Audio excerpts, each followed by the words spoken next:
What's up, fight fans? Welcome to the live results play-by-play stream for UFC 237, main evented by Thug Rose Namajunas versus Jéssica Bate Estaca Andrade.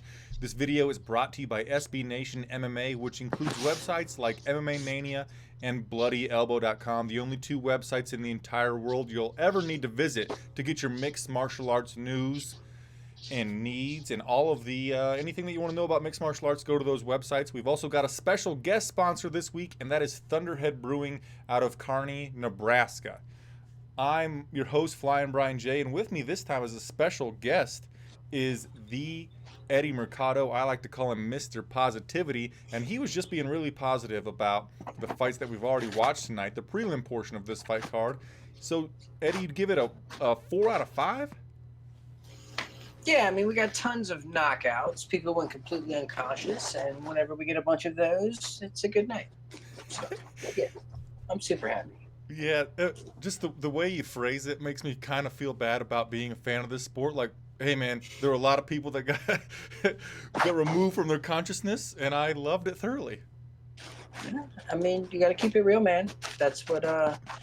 That's why we tune in. Like, that's what we all secretly want to see.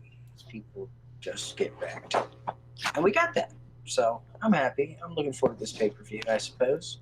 I don't know about this first fight. Yeah, the first fight we're going to watch is Irene Aldana versus Bethe Correia in a catchweight fight, 141 pounds, because the people's champion, Bethe, missed weight by 5 pounds and she's been away from the octagon for a considerable amount of time. What's up, Josh? How you doing, buddy? Geez, and Eddie, Bethe comes into this fight as like a 4-1 underdog. Do you think that is justified? I mean, I know that Bethe is not that good, but neither is Irene Aldana. Yeah, man. It's just a bad fight to bet on all around. Like, it's just a bad fight to bet on. I would never bet on the Bethe fight unless it's against her. But even still, at those odds, it's like, is it really worth it? Is Aldana that trustworthy? No, I don't think so. I mean, she came into the UFC from Invicta FC, and her first fight was Leslie Smith. She got just worked over by Leslie Smith. She showed a lot of heart, enough to get them the fight of the night, but she didn't really give a good account of herself, and then she lost a split decision to Caitlin Chookagian, then won a decision over Toledo Bernardo, who got knocked out in the first fight of the night. Melted. She got freaking melted. Yeah, it's not often at 135 pounds in the women's division you see an overhand right one-punch knockout. And we saw that with Viviane Araujo against Toledo Bernardo. Fucking awesome. And then, but the next fight for Irene Aldana, she defeated Lucy Purilova via split decision. But let's talk about the really fun stuff that we've got on this card. So, of course, we've got that women's catchweight fight, but the main event, Thug Rose versus Jéssica Andrade. Co-main event of the evening is Jared the Killer Gorilla Cannonier versus Anderson the Spider Silva, the greatest fighter of all fucking time. Before that, Jose Aldo versus Alexander Volkanovski. Before that, Thiago Alves versus Laureano Staropoli. A Big E. McFarland says, do you think Anderson Silva will retire tonight if he wins in his home country? Say that again? You cut out. Do you think that Anderson Silva will retire in the cage tonight if he wins? Oh, no. Fuck no. Why? Like, if he can still be making these paychecks, he's going to be making these paychecks. No way. We just watched BJ Penn fight. Like, no. Too much money on the table. He loves it too much. Like, this is just who he is. Right. He loves it too much. He makes $600,000 a time to step in the cage. And he's talking to the UFC this week about a contract extension where, what was it, before the Chris Weidman fight, maybe, he signed a 10-fight deal.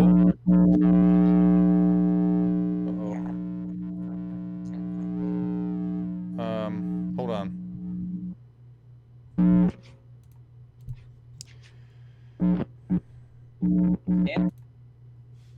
I don't know. I think there's something going on with Eddie's microphone. Oh, wait a minute. There we go. Is this better? I don't know. It was going. I don't know if it's my end or your end, but it wasn't cool. Is it better? Yeah, sounds good now. Josh Sanchez says that Anderson Silva isn't retiring until his head flies off in the cage. And June says, FYI, all the prelim results are in the video description. Results will be updated there throughout the night.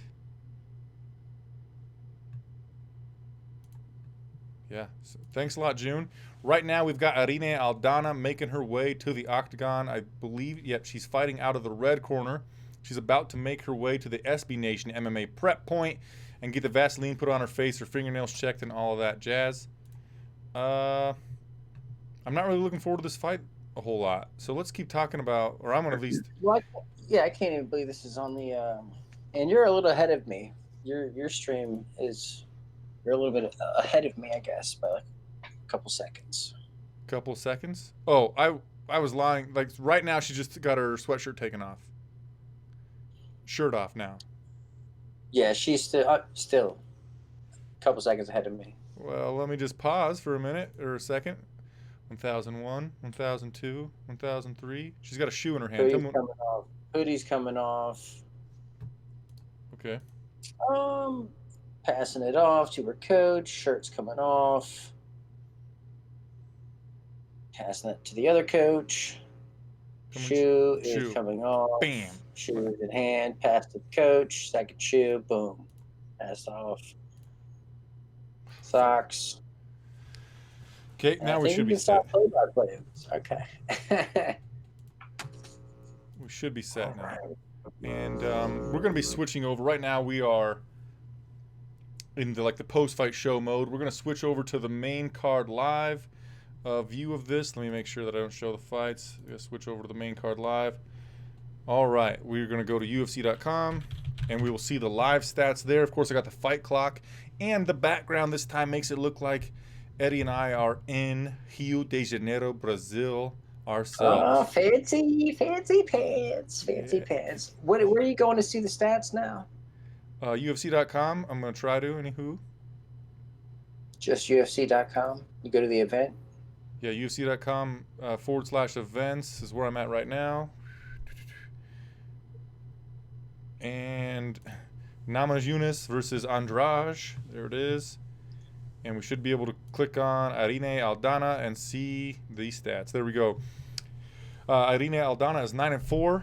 Bethe Correia is 10-3 with 1 draw.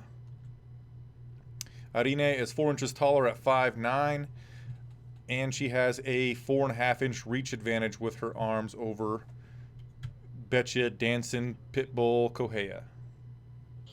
I can't believe she's on the pay-per-view. No, insane. I can't believe that at one time she got a freaking title shot. Okay, that's not what I want to see. Oh yeah, she did get a title shot. Oh man, my staff prediction for that Holly Holm fight was just it was insanely beautiful. I highly recommend you go back and take a gander.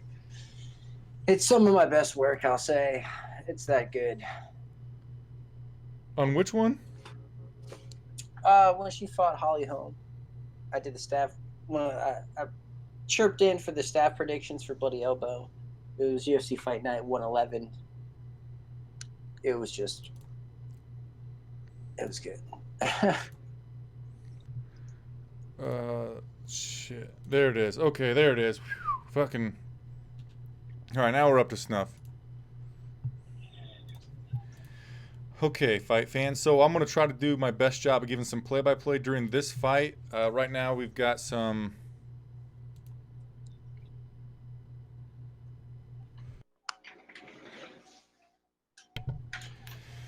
Irene Aldana is getting announced by Bruce Buffer right now. She's got a professional mixed martial arts record of 9 wins and 4 losses. We already went over that. Fighting out of Mexico. And she is... Where are my best fight odds at? Man, I'm not that set up today. It's okay. It's Monday. Is it? No, it's not. Shit. Oh, So right now, Correia is plus 325. Irene Aldana's minus 400. And they meet in the center of the cage. We got to get the clock going. You got some chips going? Don't mind me. I'm just eating this oatmeal raisin cookie from Lidl, which is out of bounds. You have to go try it. They're only 59 cents a pound. It's delicious. Oh, let me get the stats better for you guys.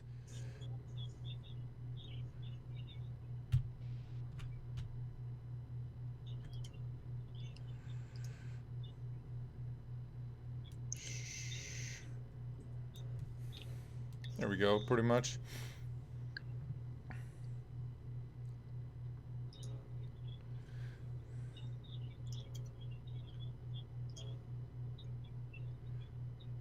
Man, I can't believe we're really having to pay for this. Yeah, it feels weird that we had to pay for Correia here. All right, so we've got actually 4 minutes exactly to go on my screen. Bethe Correia's doing her thing, walking forward, got her hands high. Short little inside low kick. You remember when Rin Nakai tried to front kick Miesha Tate and it was like way off? Remember Miesha Tate? Oh, yeah. Who does? Of Awesome. Course. Yes, I got to meet her out in Mexico. Oh, that's pretty awesome. It was a fun time. Yeah. So, and then Irene's doing jab and then lateral movement, jab, lateral movement, just back and forth here. Correia comes with a lead hook, doesn't find the range. Irene Aldana shoulder shifting, 1-2, lands on the face of Bethe Correia.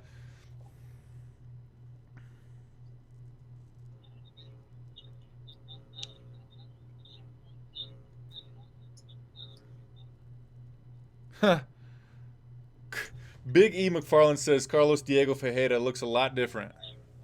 Yeah, he does. Oh no, that's cold. June thanked you for your chip eating. It's not chips. Oh, your cookie, like. I thought we went over this. Sorry, man. Oatmeal raisin. Cookie. Yeah.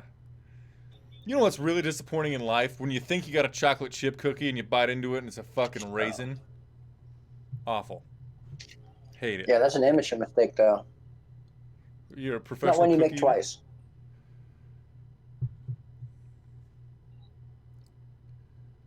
Oh, fix the names, Big E McFarland. Right on. That's what you were saying. I got you. All right. I forgot to change that when I freaking edited it earlier.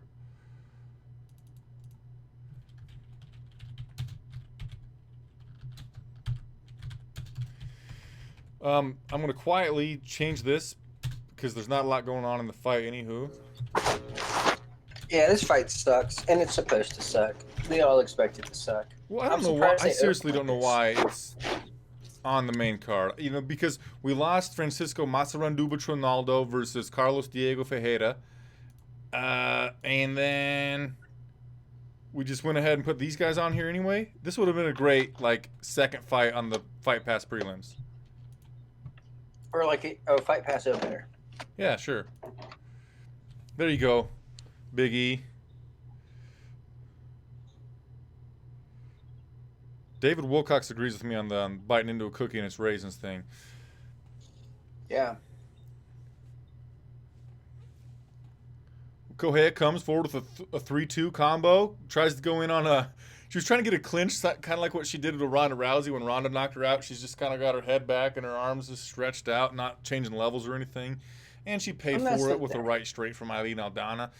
I bet with an outside low kick at the same time as Irene Aldana throws that right straight down the pipe. And then she circles off to her right. We're smack dab in the center of the octagon on top of the Thunderhead Brewing out of Kearney, Nebraska logo.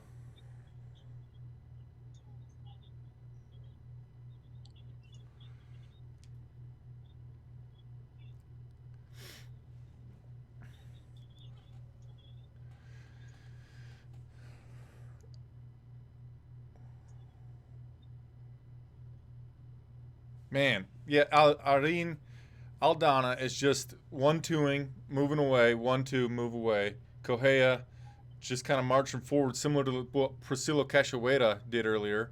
Just walk forward and kind of swing.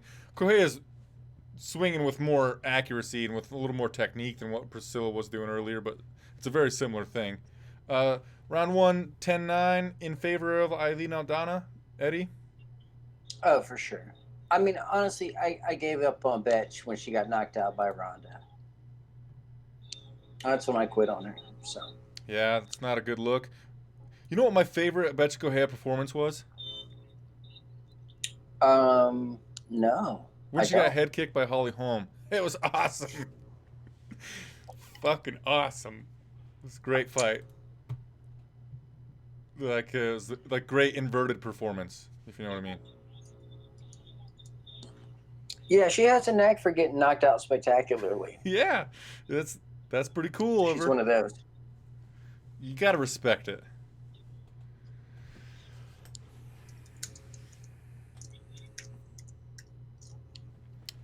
So clear round for Irene Aldana, and we've got Camila Oliveira blowing us a kiss, telling us the second round time. I didn't tell you at the beginning, but we've got Bethe is in a yellow shorts and sports bra, and we've got Irene Aldana in black tight trunks, like boxer briefs, and then a rash guard shirt. And we're in the round number 2. Here we go. Outside low kick lands for Bethe. Inside low kick lands for Irene Aldana. Inside low kick again lands for Aldana. Bethe tried to parry it out of the way, but it landed. We're smack dab in the center of the cage on top of the Thunderhead Brewing logo. Ooh, a lead hand uppercut just landed for Aldana. Nice. Outside low kick for Bethe. Bethe comes forward with a 3-2, and it was kind of slow, and it landed on the guard of Aldana.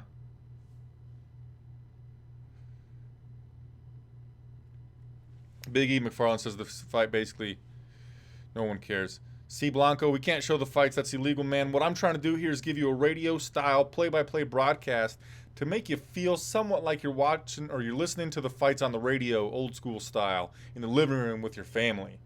Just keeping you informed. It's easier to do this from your perspective than to, like, follow on Twitter or something. Just exclusively follow on Twitter. I think this is a more immersive experience than just that, I think. Inside low kick lands for Aldana. Another one for Aldana. Sometimes I get caught up in the play-by-play and I don't talk about the momentum. I think the momentum is definitely on the side of Aldana. She's landing the sharper strikes, and it seems like the ones that have more mustard behind them. Bethe is landing, but they're slower and they don't seem to have as much pop as Aldana. Yeah, she's just really unrefined with her striking. It's real rudimentary.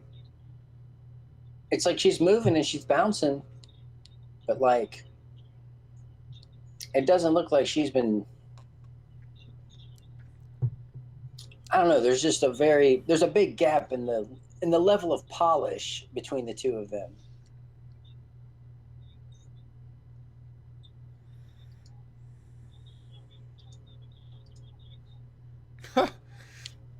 These women are ranked too, by the way. What's that? These women are ranked. Well, that's not ideal. But then again, Cub Swanson was ranked last week. So what do rankings mean? Yeah, but Cub Swanson's awesome. Yeah, I mean he's cool and all, but no, I mean like he's a great fighter. These are not great fighters. Definitely not great fighters. But if we compare this to that Priscilla Cachoeira fight from earlier, these girls are amazing. This is a way higher level than that. Bethe is actually starting to hurt Aldana quite a bit. Aldana's face is starting to swell up, and Bethe has landed the right hand quite a few times, and it's backing Aldana up. Bethe comes forward to try to get in on a clinch. As she does, she eats a few right hands just square on the face as she's diving in on a clinch attempt from Aldana. Aldana got up against the fence, kind of bounced off, pushed Bethe away from her, and then we're back in the center of the cage, and kind of the same song and dance we've been doing. Bethe is throwing these inside and outside leg kicks. Aldana throwing Straight punches as she falls away. She just landed a fall away right hand. A ripping hook to the body landed for Aldana.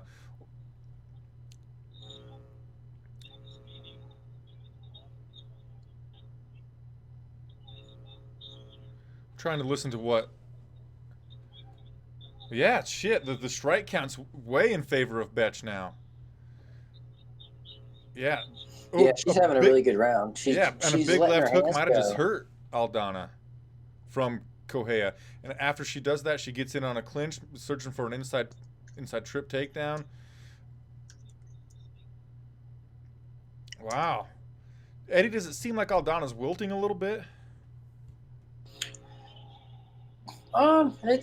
It looks like she's getting overwhelmed a little bit. She's definitely losing this round.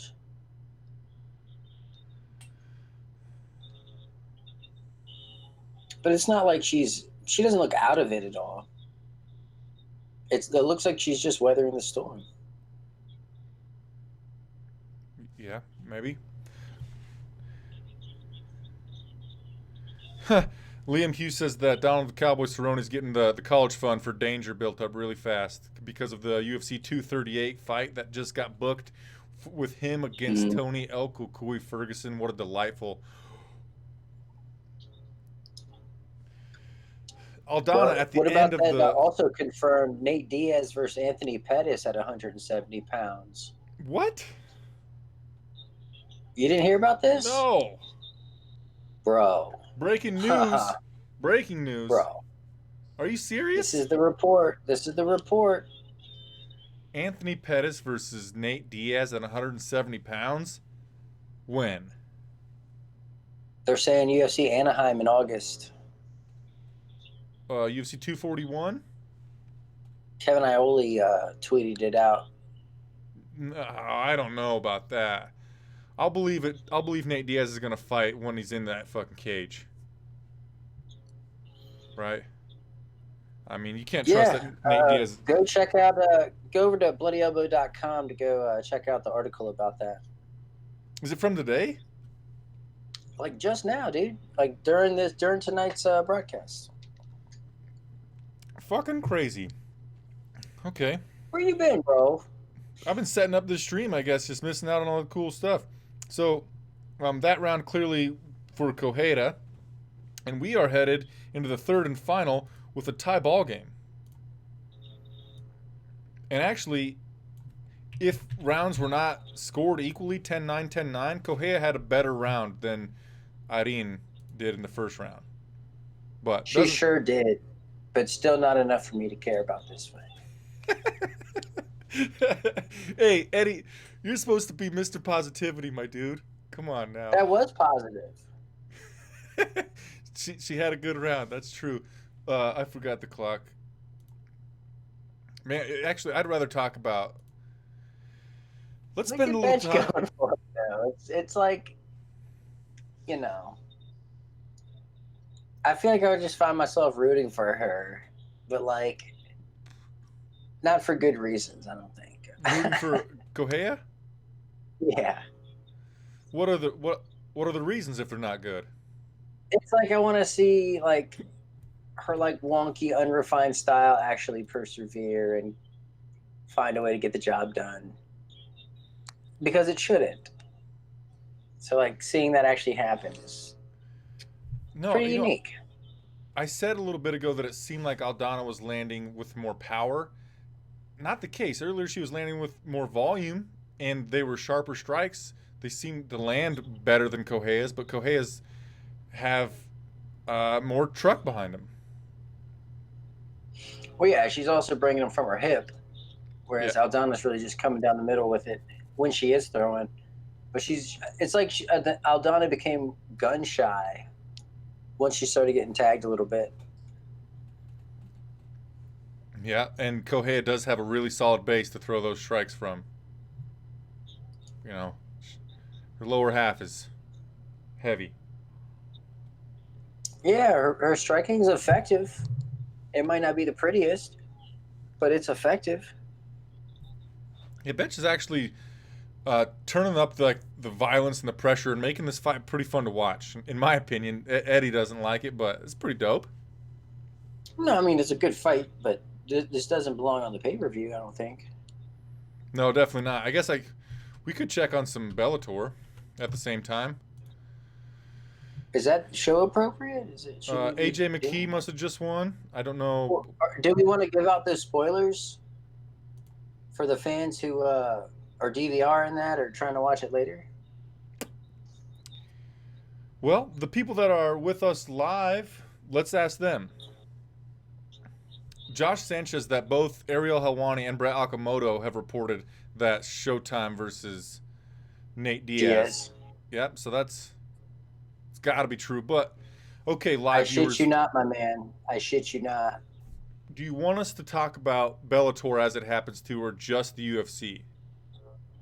I think we should talk about both of them because I want to watch kind of both of them as it happens, and I don't want to keep my feelings about them a secret. As we're talking about it, Bethe Correia almost had her back taken by... Bethe had her back taken by Irene Aldana. Aldana tried to sink in a rear naked choke. She slid off it, snagged an armbar, and she finished Bethe Correia in the third round via armbar. Huh. Kind of a... What in the hell? Well, my stream just stopped. That's pretty cool. Well then, how about Bethe Correia finding a way to lose? Finding a way to lose. Oh, here we go. Back on track. Okay. We're seeing, Eddie, I'm seeing a replay of the armbar right now. She's just fallen off the top, and Bethe is tapping right now. I'm just not getting to the replay. Okay, I'll pause for like 5 seconds and see what we got.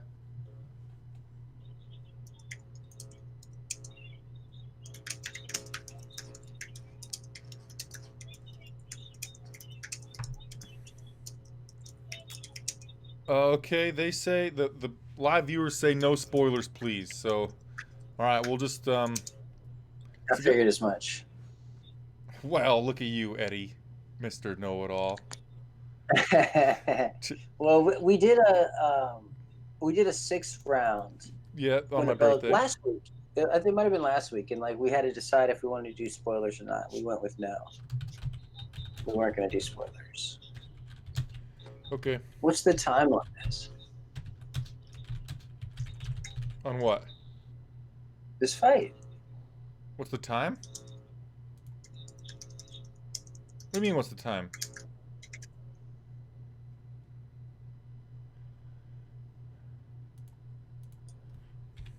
.324 of round 3. Oh. Yeah, shit, I don't know. I'm about to get their hand raised. Bruce Buffer's got the microphone. I'm just kind of looking at their faces. They're just standing there. How far are you? Annex interviewing now. Okay. I'll update my results. And then we'll get serious about this hangout we're doing right now, because we're going to be talking about... Well, the next fight's not that cool, but 2 from now is fucking awesome. My most look forward to fight on the entire card, I think, is Jose Jr. Scarface Aldo versus Alexander Volkanovski. It's for a title shot. It has to be for a title shot. Even if Jose Aldo wins, I think we give him a 3rd fight with Max Holloway, because he's just putting these possible challengers down one after another. Moicano was last time out. Jeremy Stevens not really a possible challenger, but melted him with that ripping body shot. I don't know what else he would do with Jose Aldo if he melted Volkanovski in this fight tonight. Yeah, I don't know. This is. I think you're right. This is the one that's the one I'm looking forward to the most, also, because it's like the most. I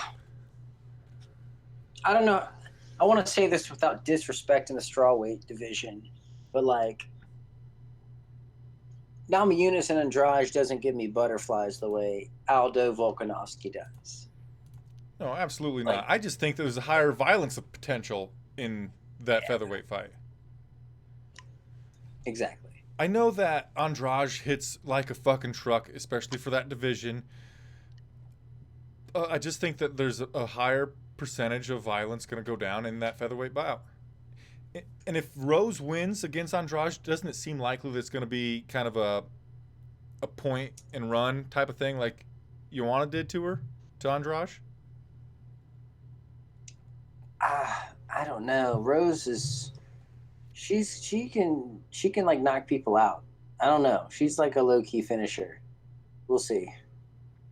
We'll see. No. Well, She's definitely gonna have to fight off the back foot and find a way and counter fight. Basically, she's definitely gonna have to find a way to get around just the bulldog style of Andrade. She's just gonna come forward winging those heavy ass punches. It's gonna be a banger. Who you got in that? I don't know. I've gone back and forth on it. I mean, when the match was first made, I thought easy. It's an easy pick on Andrade because she's just been running through people. But then, of course, you look back at her record, and she has lost quite a few times by submission, taking girls down.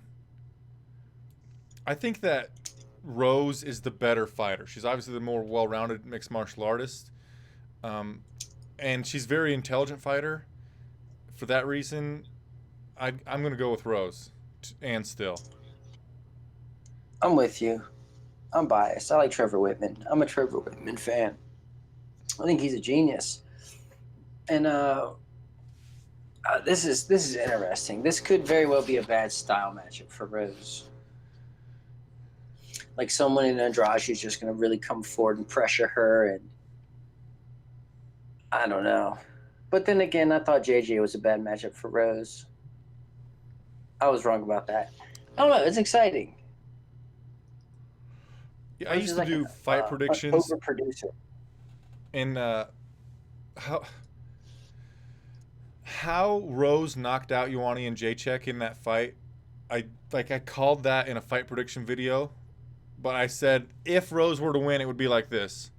But I'm picking Joanna. So I kind of got it right, and that's pat myself on the back for that. As for the Trevor Whitman thing, I fucking love Justin Gaethje, and he's a Trevor Whitman guy, so he's Thug Rose's training partner. Gotta love that. Maybe cheer for Rose just because you love Justin Gaethje. Sure. And I mean, Rose is exciting. There's many reasons. Like the people around her are fucking.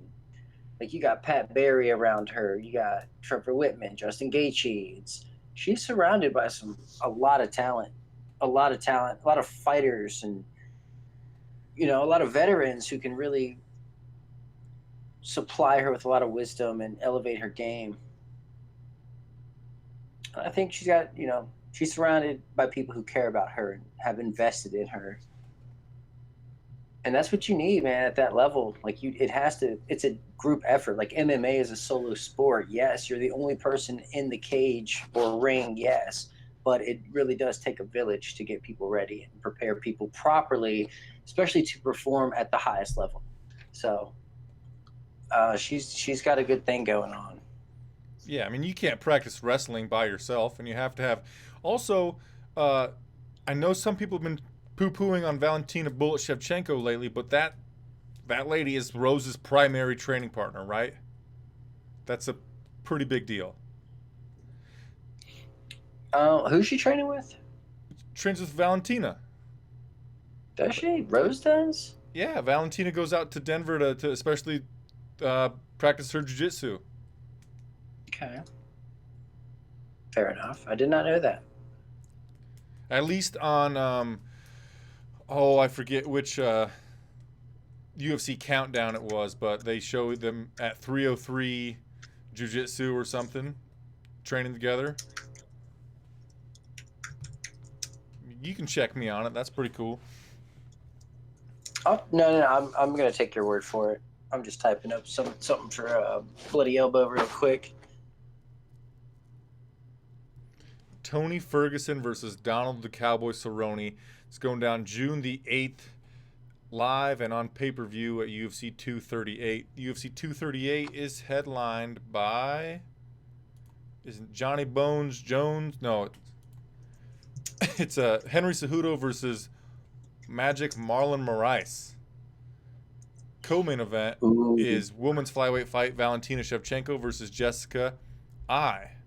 And then Tatiana Suarez versus Nina Ansaroff. I actually love that fight, Suarez versus Ansaroff. And then add to it, the third fight from the top is fucking Tony Ferguson versus Cowboy Cerrone. The only negative I can think about right now, and it's actually a pretty big negative in my opinion, is that because we've got 2 title fights above it, we're going to have Ferguson versus Cerrone as a 3-rounder?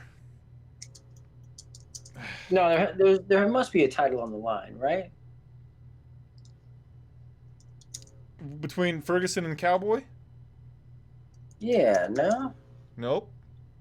I mean, that would convolute the lightweight division. But yeah, that's got to be a 3-rounder, which kind of sucks.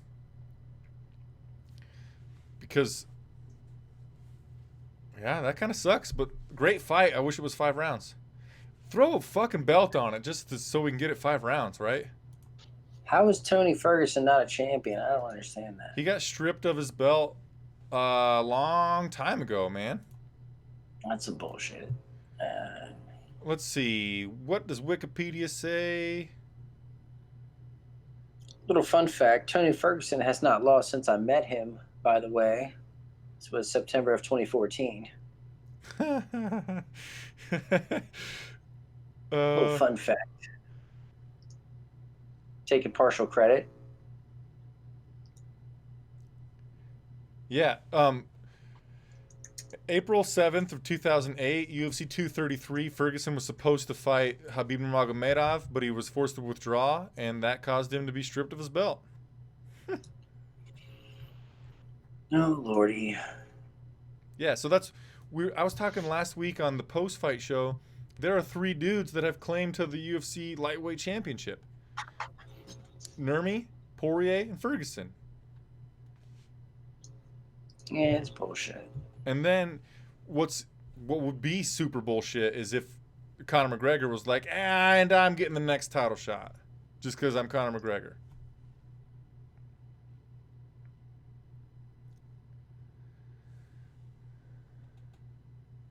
Mario Rodriguez. Dustin is the interim champ. It's just a 3-round fight. Absolutely. Mario Rodriguez, question for you both. If Aldo wins, it's absolutely that he deserves a title shot again, even though Holloway is up 2-0. Yeah, I think we mentioned that already. I don't see what you would do with Aldo other than... he would have beat 3 up-and-comers, possible title challengers in a row. I thought that Alexander Volkanovski was the clear #1 contender and should have been getting a title shot against Max Holloway, but because Holloway went up to 155 pounds and fought Poirier for the interim lightweight title, it put him out of the cage for a little extra time, which would allow for Aldo to fight Volkanovski and the winner of that fight getting a title shot. And for that reason, I really want Volkanovski to win here because I don't want Aldo to fight Holloway a 3rd time. I want Volkan to win because I am biased to Tiger Muay Thai. Yeah, I said it. Oh, he's a Tiger Muay Thai guy, huh? Yeah, he mixes between city kickboxing and he'll go to Tiger and get his wrestling in with the Hickman brothers. Frank and George out there. Shout out to them. Great guys. If you haven't already, please give the video a thumbs up and consider subscribing to the channel. We're trying to get to 80,000 subscribers to the channel by the time we are through July. It was originally June, but it doesn't look like we're going to get there unless you guys help me out so much tonight. Also, share this video on your favorite social media platform. Twitter's pretty good. Facebook's pretty good. Reddit would be pretty awesome as well. What we're seeing right now is Laureano Staropoli making his way to the cage. He is in the SB Nation MMA Prep Point, brought to you by BloodyElbow.com and MMAmania.com, the only two websites on the fucking planet you'll ever need to go to get your mixed martial arts news. Staropoli is on a 6-fight win streak, 4 first-round finishes, and has finished 7 of 8 wins, 5 of them via knockout, which, if you're keeping track at home, means he's got 2 submissions on his record. Mark Goddard's checking his fingernails to see if he's got any weapons or if he needs to cut his fingernails. And he is going to be inside of the octagon. His opponent... It's going to be interesting to see if he can find finishes in the UFC. You know, he scored them regionally, but let's see as he steps up if he can get back to his finishing ways. Because we'll see that sometimes guys will, finish regionally nonstop, and they take that step up in competition, and all of a sudden, they find themselves in a whole bunch of decisions. Right. Yeah. This is a different ball game, and he's got himself a pretty high caliber opponent here in Thiago Alves. I mean, Thiago Alves is a guy who's a former title challenger. He himself has a lot of finishes on his record. In fact, 12 of his 23 are via knockout, and he's been competing at a high level for a super long time. He has been finished. Yeah, he's been one of my favorites for a long time, since back in the day. He was always known for his leg kicks. They were always just so fierce and always being in really great shape. Like, he used to be fucking just Debo. And then the sport cleaned up a little bit, and he shrunk down a little bit. And yeah, what a mainstay, though. It's crazy to see fighters with longevity, like lighter weight fighters with this kind of longevity. Like, we watched BJ Penn fight earlier tonight, which is insane. Even Clay Guida's still going, and Thiago Alves, like all these old heads. It's crazy to see them have so many fights. You got guys like Jim Miller and Cowboy Cerrone, Nate Diaz still around, Anthony Pettis. I love seeing it. I hate seeing like how it ultimately ends, because our heroes get absolutely obliterated and embarrassed and all that. But it's nice to see them have full careers doing what they love to do. Which we might see one of our heroes, one of our elder statesmen, get obliterated later tonight by a relative unknown in Anderson Silva versus Jared Cannonier. Hopefully the Spider pulls it out, but we never know. The sport is very unforgiving. Yeah, Cannonier's a good dude too, man. I've had the pleasure of interviewing him in the past.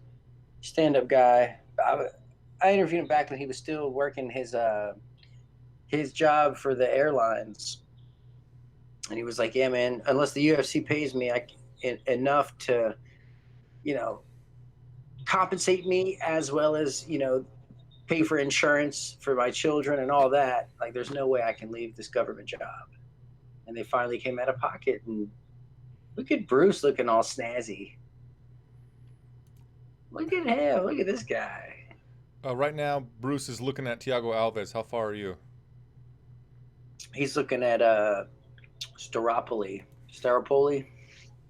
Tell me when he starts looking at Alves, and I'll get lined up with you. My stream's stopped a couple of times, and I've had to hit the play button, so...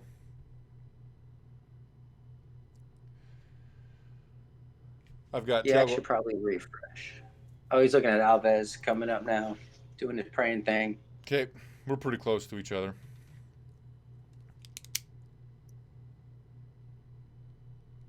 Huh. Liam Hughes says that he likes Mauro Ranallo, who's currently doing the broadcasting for DAZN and Bellator, and he says that Cruz is the devil in commentator form. Yeah. Oh, wow. Cruz is really good at what he does. Shout out to Liam. Liam is a fan of Big yours. shout out to Liam. He's always shouting me out. I'm going to shout him out. Yeah, shout out, Liam. What up, man? All right, let's go. We got Thiago Alves. Staropoli, they touch in the center of the cage, right on top of the Thunderhead Brewing logo. We've got Thiago Alves in the short yellow kind of board shorts, and Staropoli is in Muay Thai, a little bit longer blue trunks, fighting out of the blue corner. Staropoli comes out, he shows some kicks, he's feinting around with his legs, throws a jab, nowhere near. Staropoli's got kind of a mean look on his face. He's quite a bit bigger than. Well, I gotta adjust the stats. He's quite a bit bigger than Thiago Alves. Yeah, a little bit. Definitely longer. Yeah, definitely longer. He does a jumping, like a switch kick, but it lands on the guard of Alves. Feints with a front kick or a jumping switch kick. Does Staropoli. Kind of looks like a Kamosi out there, doesn't he? He looks a lot like Brian Camozzi. He does. Couple of kicks to the body land for the Camozzi look-alike. He looks like. I should say no disrespect. No disrespect to Staropoli here. Yeah, he looks like him. No big deal.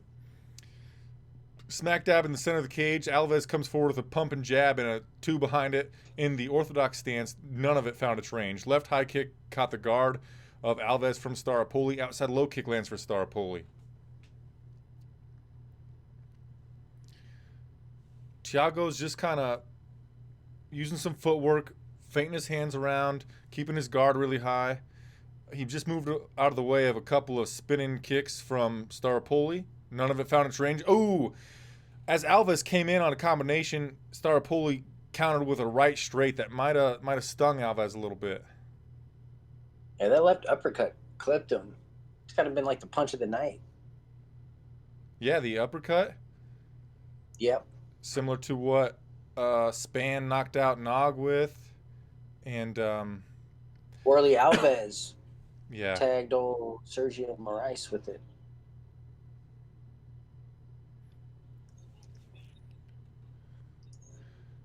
Center of the cage here. Staropoli's kind of switching stances back and forth. He uses forward movement to just get himself right into the opposite stance of what he's doing, and it's confusing Alves a little bit. He tried doing the switch there, and Alves came forward, tried to throw with a little power. Staropoli was not there to be found. He's given Alves a whole bunch of different looks. Like just a whole bunch of different looks. Switching stances, just all these different inputs, and then he's trying to catch Alves off guard. And it's doing a really good job right now. Alves seems hesitant to pull any triggers. Yeah, it's almost like the paralysis by analysis old strategy. Alves is thinking so much that he's busy all up in his own head instead of throwing strikes. Counter left hook land for Alves. Got some respect from Staropoli.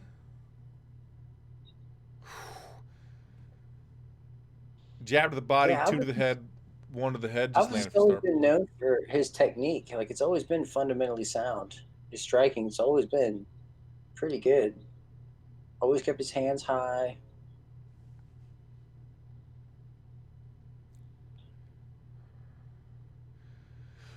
Woo! Round to the body, then a spinning round. Missed for Staropoli, but it was fun to watch. Staropoli's got some flashy technique, man.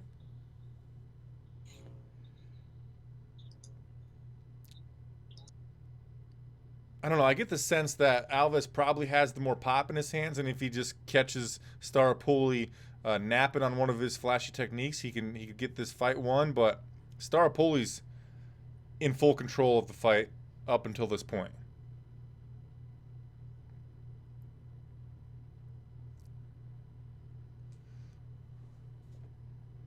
Inside low kick land for Alves. Yeah, those leg kicks really are his bread and butter. Yeah, as you say, that one landed on the outside.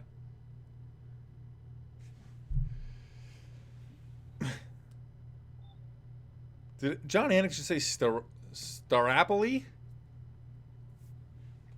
Guy's got an interesting name. I mean, I butcher names all the time. I can't. I'll never bust anyone's chops for them mispronouncing someone's name.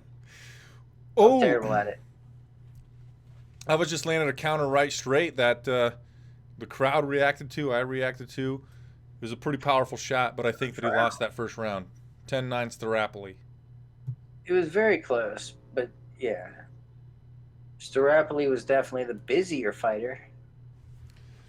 But not a ton of significant blows landed there. Not a ton of wow moments. Not a ton of damage being dealt out. Just like a lot of moving around, a lot of measuring, a lot of feeling out, a lot of spinning and switching a stance, a lot of movement. More movement than anything.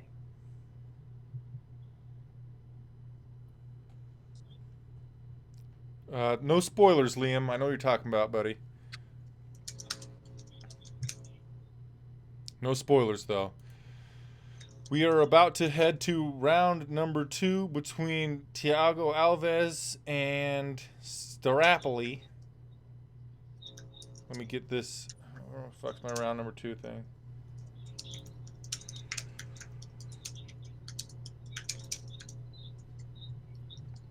All right, here we go. Round number 2 begins.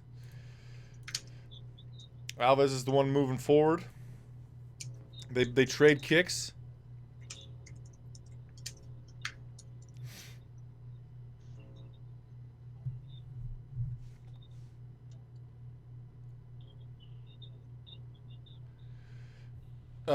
Daniel Cormier is mentioning right now that there is a sense of urgency on the face and in the demeanor, the body language of Thiago Alves now as we start round number 2. He's coming out a little bit more aggressive. He's got a look of determination on his face. Yeah, he really took that first round off. Well, like you said, it was paralysis by analysis. He's just kind of, maybe he's figuring something out about Staropoli. Staropoli threw out a ton of variety of techniques, but he might have a similar way about him. You know, if Alves does this, Staropoli does that, and Alves is kind of figuring that out. Or maybe he's like, hey, man, if I just kind of stay super sound defensively, Staropoli's going to run out of ideas. He's going to throw everything he can think of at me in the first round, and then come round 2, he's going to be out of ideas. Well, and one thing, of course, to keep Staropoli from doing those spinning, flashy techniques, switching stances back and forth, pressure him and hit him with power shots. Right? Yeah. And when he comes in, whenever Staropoli settles his feet, that's when Alves needs to tag his ass. Yeah, which Staropoli's not doing a lot of the settling of the feet right now. He's moving forward. He just knocked down Alves, but it kind of looked like just like a push down, not a result of a concussive blow. Yeah, that's like a knockover. Yeah, knockover, not a knockdown. Regardless, Thiago Alves is on his butt now up against the fence. Staropoli was trying to wrap him up, maybe look for the back, but we got Alves back to his feet, right up against the Thunderhead Brewing logo on the fence. Staropoli goes for a spinning back elbow on Alves. Didn't land with any significance. Might have landed on the guard of Alves. We're back separated, center of the cage. Alves moving forward on Staropoli. Staropoli's using darting movement laterally, trying to get out of the way of the forward charging Thiago Alves, and he's doing a pretty good job of it. Alves threw a combination that ended with a low kick, and none of it landed. 1-2 chop lands for Alves. The chop being the outside low kick. How much do you think that knockover counted in the eyes of the judges? I don't think it did. I hope that they didn't see it as a knockdown. They could see that it was a push down or a. What do you think? I think it didn't score on a knockdown as far as UFC.com. Right. But I hope the judges didn't score it as a knockdown either. A wide left landed for Staropoli that had a lot of significance behind it. Alves come forward with a left hook that landed like on the top of the head of Staropoli. Ooh, rear hand uppercut landed for Staropoli. But Alves doesn't even act like he phased him at all.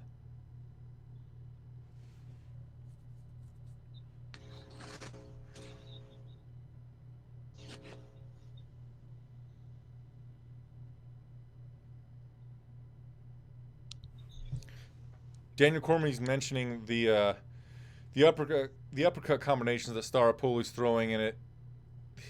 Cormier's mentioning that he's throwing them with varying tactics. So he'll throw the uppercut first and then the two behind it, or man, he just went hook to the body, then a hook upstairs. Uppercut, left hook. Staropoli's throwing like some of the same punches, but in different combination quite frequently here, where Thiago Alves mostly a 1-2. And the chop, of course.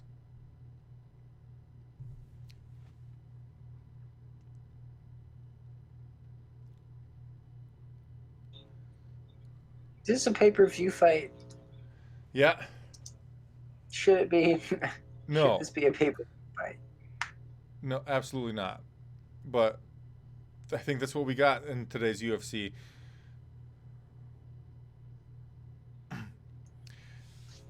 Alves moving forward, a double up on the 3, the lead hook, and a 2 behind it.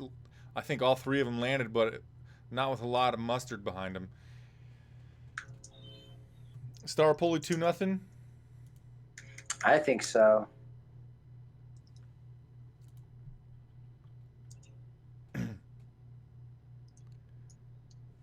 Yeah, the Staropoli combination that I found the most satisfying in that round was the hook to the body and then coming upstairs with it. Delightful. Reminds me of a dude I love a lot, John Lineker. Ah, old hands of stone. Gotta love you some John Lineker.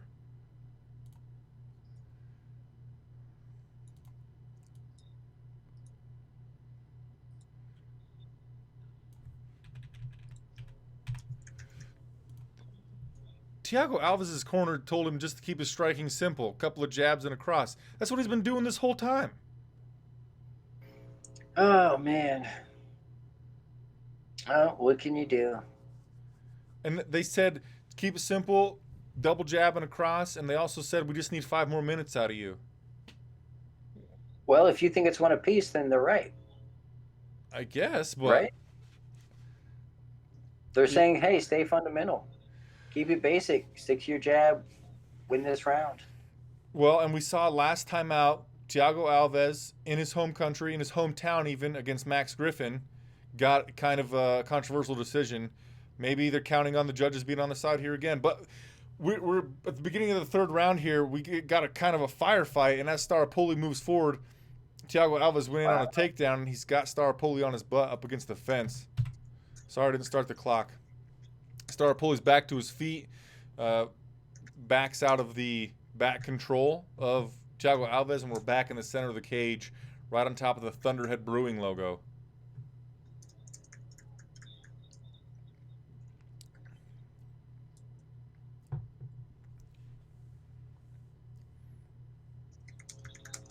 I'm trying to wait to 4 minutes so I can start my clock again. Smack dab in the center of the cage. Both guys sitting in the orthodox stance. Ripping hook to the body lands for Staropoli. Yeah, that was pretty. There's your little Lineker hook. Jumping knee to the body lands for Staropoli. Outside low kick land for Alves. I was restarting my clock and I missed the Lineker hook. Son of a bitch. Lineker? I like Lineker. Me too. This feels better to say. Jeez, a bunch of left hooks to the bodies land for Staropoli. Left round kick to the body lands for Staropoli. Outside low kick on the right lands for Alves. Staropoli comes with a powerful right straight. Did not find its target, but Thiago Alves has a little bit of blood on his face. Left side of his face, indicating that some of those right hands are landing with some significance from Staropoli, as we already know. Staropoli lands a left hook, and as he does, Thiago Alves in on a takedown attempt. He's got the body lock, was trying to get the right leg to trip. Couldn't get it. Staropoli's keeping his balance. Staropoli's got his back against the fence, digging for double underhooks, gets them, and puts Thiago Alves back on the fence. Thiago digs a left underhook. We got the 50-50 underhook position. Thiago Alves with his back against the fence, and he's able to disengage and circle to his left.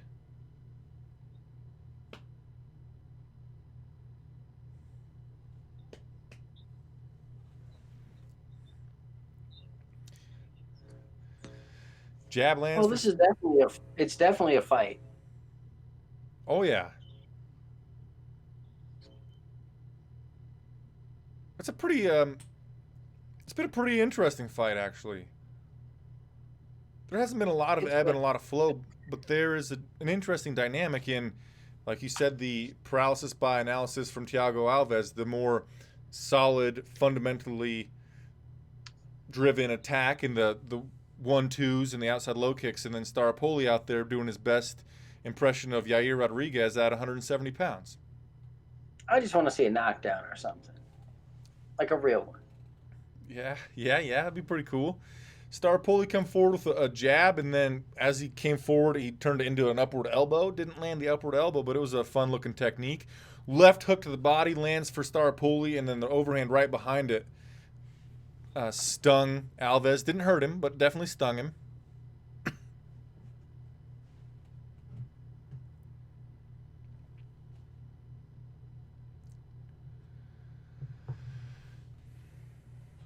Outside low kick lands for Alves, and as he does, he eats a left hook from Staropoli.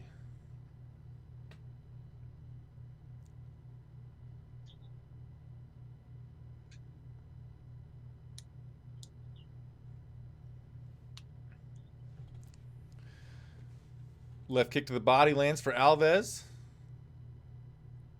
Got Staropoli to move backward for a second.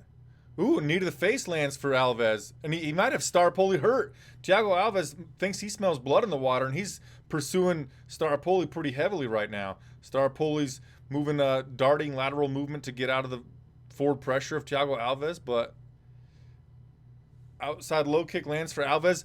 Staropoli's got a lot of blood coming from his nose now from that Alves attack.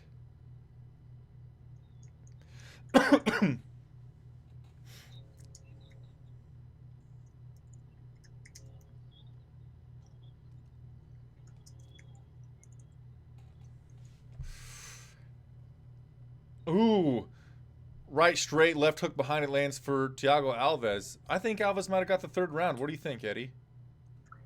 I think it was close. I think it was real close. But yeah, I'd probably give it to Alves.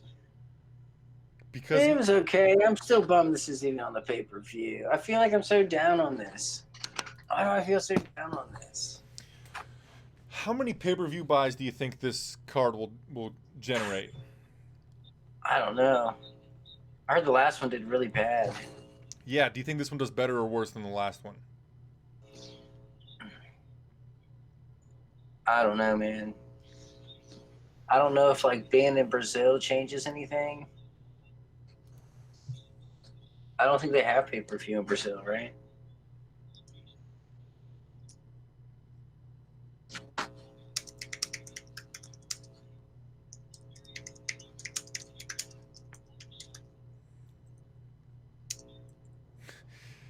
Koba says 7.5 pay-per-views buys. Well, you're one, I'm two. Yep, we got 2 down. Total head strikes landed were 25-49 in favor of Staropoli. Body strikes 21-9 in favor of Staropoli. Leg strikes, of course, Thiago Alves landed 25 leg kicks to Staropoli's 3. I think that Staropoli's going to get the decision win. And if not, Twitter's going to be talking. Oh, looks like we got a split decision coming up, Eddie. It does. Oh, my goodness. I'm okay with that. Bruce Buffer has the microphone. After 3 rounds, we go to the judges' scorecards for decision. Nope. 30-27, 30-27, 29-28 for Staropoli. And he looks surprised that he won the decision. Son, you clearly Convicts won. like they just told him he is not the father live on the Maury show. Good one. Good one, Eddie. All right, we are going to interview Staropoli in the center of the cage, or rather, John Anik is going to interview him.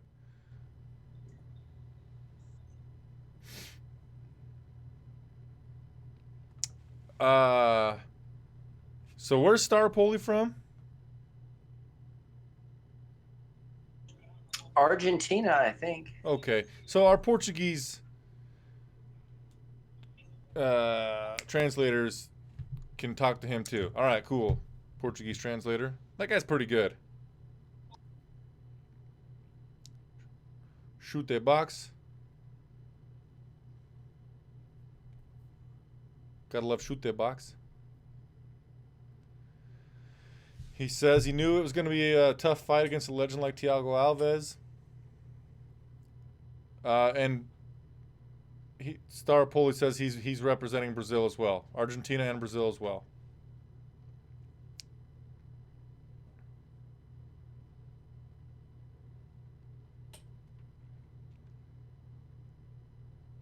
Yeah, Michael Kuiper, I think, or Clipper, I'm pretty sure he was speaking Portuguese. And then he said right after that he was representing Brazil, so it did make a lot of sense.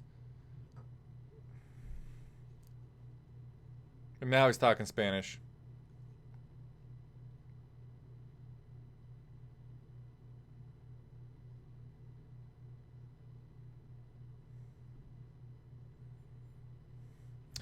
Staropoli says he's representing Latin America. Okay, now for the real shit. Now for the real shit, Eddie. Both of us said that this is our most look forward to fight on the card. I think it's going to be a violent affair for however long it lasts. Jose Jr. Scarface Aldo versus Alexander Volkanovski.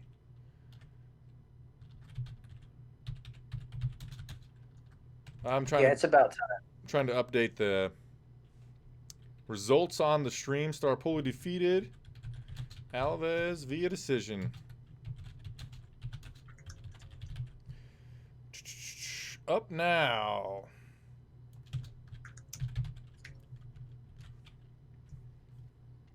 Johnny Bones Jones will be fighting Thiago Maheta Santos in not very long from now. What, 239, UFC 239?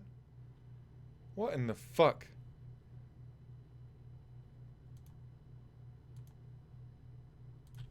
Eddie, can you hear me still? Yep, I can hear you. Man, my freaking ESPN Plus stream keeps stopping. It's so annoying. I don't know what the hell to do about that, but I'll just have to keep adjusting where we are on the card frequently because ESPN Plus doesn't have their shit figured out yet. You know what? So the last pay-per-view, UFC 236, which was an amazing card at the end of the night with Gastelum versus Adesanya and Poirier versus Holloway, but it only got 100,000 views, 100,000 pay-per-view buys. ESPN should probably be thanking their lucky stars that didn't have more, because I don't know if their stream can handle the traffic. Yeah, like when that Conor McGregor versus Floyd Mayweather thing happened and Fight Pass completely failed everybody. Yeah, that was a bunch of bullshit. And then they didn't do refunds, did they? I don't know. There's probably still people trying to get refunds for that. Yeah, good luck. As much as I love watching the UFC, they're not great people. Well, business savvy for sure.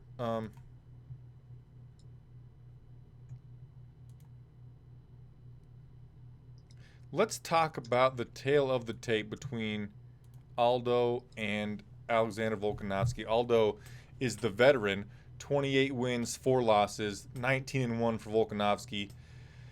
Aldo is 1 inch taller at 5'7". Aldo is at a reach disadvantage to Volkanovski with 70 inches of reach. That's fascinating to me. And also Volkanovski of course Aldo has longer legs, 4 inches longer. Aldo has 61% of his wins coming by way of knockout or technical knockout. Volkanovski, 58%. So both these guys are finishers, mostly by knockout. Average fight time, pretty damn long for Jose Aldo. A little bit shorter for Volkanovski. Volkanovski lands about 6 strikes per minute, 3.5 by Jose Aldo. Defensive, both guys are really good with defense, and of course the grappling is going to be a big factor in this fight because Jose Aldo famously has some of the best takedown defense in the history of the sport. 71%, takedown defense 92%. Jeez Louise, that is huge. And Alexander Volkanovski averages 3.5 takedowns per 15-minute fight. We'll see if Volkanovski can get Aldo down and impose his will. Also, when Aldo has given up a takedown or two, it's later in 5-round fights. This is a 3-rounder.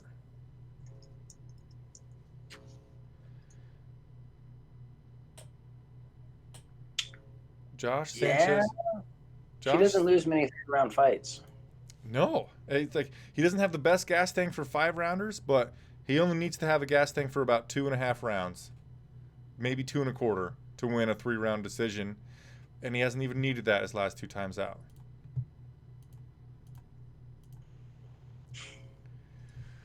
What we're watching right now beyond the pay-per-view wall is a hype video, of course, for this next fight that we're going to watch. We're talking about the chant, Au va morir.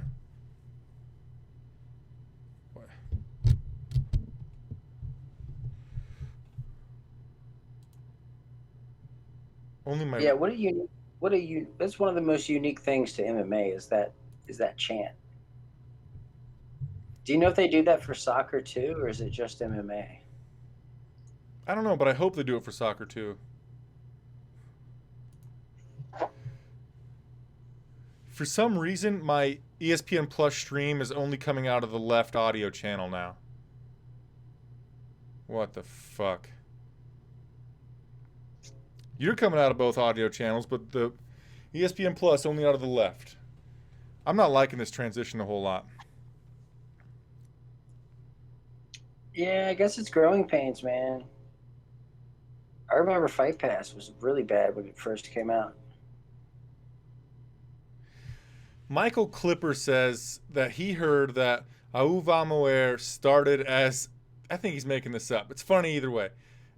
It started as them messing up tag teams. Whoop, there it is. That's silly. But probable. Whoop, there it is. Come on, y'all. Whoop, whoop. That's very 90s. Very 90s. Mario Rodriguez says they don't really do it for soccer because Smokey Rockwall says they might literally kill somebody over soccer.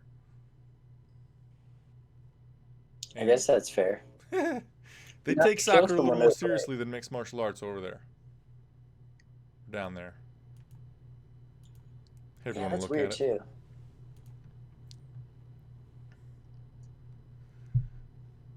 All right, as we're about to have... Volkanovski's making his way to the cage right now, about to be in the SB Nation MMA Prep Point, brought to you by BloodyElbow.com and MMAMania.com, the only 2 places on the interwebs that you're ever going to need to look for your mixed martial arts news. Eddie, I'm going to be right back. Could you fill a little bit of a void for me? Sure. All right, I'll be right back. Alrighty. We're going to assume you're dropping deuce. So this matchup is very interesting. Volkanovski is known for mugging his opponents and really just kind of getting in their face and being an alpha and just bullying everyone. Of course, he used to play rugby at a much heavier weight. I think he was like well over 200 pounds, which is insane to think of considering, you know, he's fighting at featherweight. That's 145 pounds. So can you imagine Volkan with like 60 extra pounds on him? Like I think he posted a picture recently. It's floating around somewhere on his Instagram, but he's a lot more round, I guess we'll say. He's a lot more round. But yeah, he's a killer at 145 pounds, but he still fights like he's a big guy. Like it's pretty crazy to watch. And what he was able to do to Chad Mendes is just like that was wow, that was impressive, and it definitely earned him this fight. I'll say that. Oh, you're back. That was fast. Oh yeah, super quick, super quick. I can't miss this thing, man. So I'm starting to think you're really Superman, and you just went and saved the day or something. Here I come to save the day. No, honestly, I just had to take a pee. I don't want to have to be uncomfortable during this fight, you know? Got to be really in the zone for Aldo versus Volkanovski. In the zone. Oh, speaking of in the zone. Yeah, that co-main is already hit. I didn't. The co-main event of the evening for UFC 237? No. For the Bellator card. Oh, yeah, I'm excited to see it. I didn't see it, but I'm excited to see it. Who'd you pick, Michael Chandler or Patricio Freire? Chandler for sure. I picked Pitbull. Chandler already knocked out his brother, right? Yeah, but Patricio's the better Pitbull brother. Huh. All right. What do you mean, huh? What is that supposed to mean? I don't watch a whole lot of Bellator. I hate when they do things like Jack Hager versus fucking the meat packing plant guy. Jack Swagger versus his number one fan. Yeah, that is ridiculous. Like doing shit like that on a main card is, I don't like it. All right, yeah. We've got Jose Aldo in the SB Nation MMA prep point. He is the former two-time UFC and final WEC featherweight champion. He has the most wins in UFC WEC featherweight history with 18 and the most knockouts in the history of that division with 17. And he is inside of the octagon doing his normal thing, swaying back and forth, looking down at the canvas, wearing yellow board shorts. All right, here we go. Fuck yeah. You picked Volkanovski, Eddie? Yeah, just it's a bit of a homer pick. All right, yeah, Tiger Muay Thai. Yeah, he's a cool dude, man. I've interviewed him. I got to interview him before his Mendez fight. He's pretty freaking sweet. Ladies and gentlemen, this fight is 3 rounds in the UFC featherweight division. Introducing first, fighting out of the blue corner. This man is a mixed martial artist and former rugby player, holding a professional record of 19 wins, 1 loss. Standing 5 foot 6 inches tall, weighing in at 145 and 1/2 pounds. As a plus 135 underdog, he enters the cage tonight. His name is Alexander the Great Volkanovski. By the way, Volkanovski's nickname is overdone. In my opinion. I don't like Alexander being called the Great. It's okay because people call him Vulcan. Oh, that's pretty cool. So way cooler than like every person in the history of time that their first name is Alexander, their nickname's the Great. Overdone. It's like Pitbull. Michael Lunde says volcano inside the distance. Jose Aldo Jr. When the action begins, our referee in charge of the action is Mark Goddard. Am I too far ahead of you, Eddie?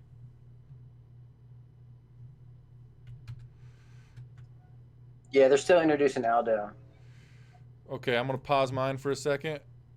What I've got is Volkanovski holding his hand out like this. Tell me when that happens and I'll hit play. They just announced Mark Goddard. He's doing a little wink at the thing. Ring Girl and Aldo. And there we go. Vulcan with the hand out. Okay, got it. Here we go. And we are on. They touch gloves in the center of the octagon. Both guys in the orthodox stance. Volkanovski, obviously the shorter guy, wearing the tight black trunks, kind of like boxer briefs. He's moving to his right, went for a left high kick, missed. Aldo has the center of the cage. Volkanovski's moving on the outside of the double stripe. Aldo's on the inside of it. Volkanovski's feinting with the hips like he's going to go for a kick.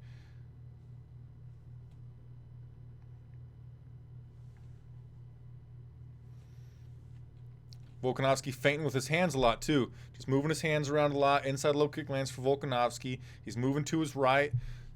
Moving his shoulders back and forth. Ducking his head down a little bit. Inside low kick lands for Volkanovski. Comes forward with a jab that missed.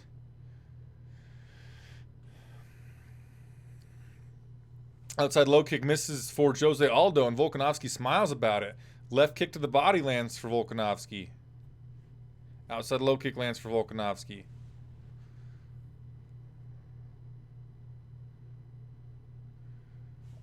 Volkanovski's doing a shitload of feinting, and then he landed an inside low kick. Volkanovski moving his shoulders a lot. He missed with a left high kick, and then instead of fading back, he like darted in quickly just to make sure that, I don't know, Aldo still had his guard up. Volkanovski keep feinting with his hands and then coming with the inside low kick. Wonder if he's putting money in the bank with that, setting something up for later. Volkanovski switches to the southpaw, just feinted, comes back to the orthodox stance. Inside low kick lands for Volkanovski, steps in with a jab. As you can see from the stats, Aldo hasn't landed anything, but he really hasn't thrown a whole lot yet either.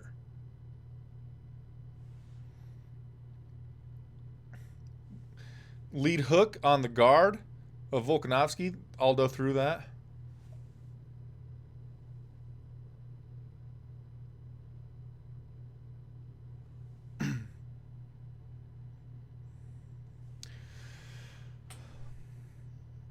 Volkanovski got himself pressed outside of the double stripe, but decided that he wanted to come right back to the center of the cage, so he came forward with a couple of jabs to reestablish the center of the cage. Inside low kick lands for Volkanovski. As he does, he eats a jab from Aldo.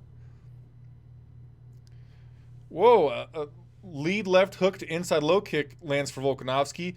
Double ripping hooks to the body lands for Jose Aldo, and Volkanovski acknowledged it. Inside low kick lands for Volkanovski.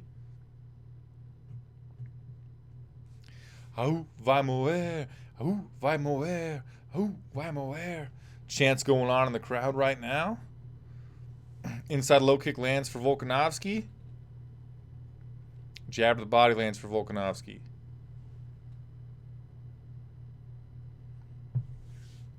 Inside low kick checked a little bit by Aldo that time. Aldo checked that kick offering from Volkanovski. Volkanovski came with a 1-2. Aldo with head movement got out of the way of both of the strikes.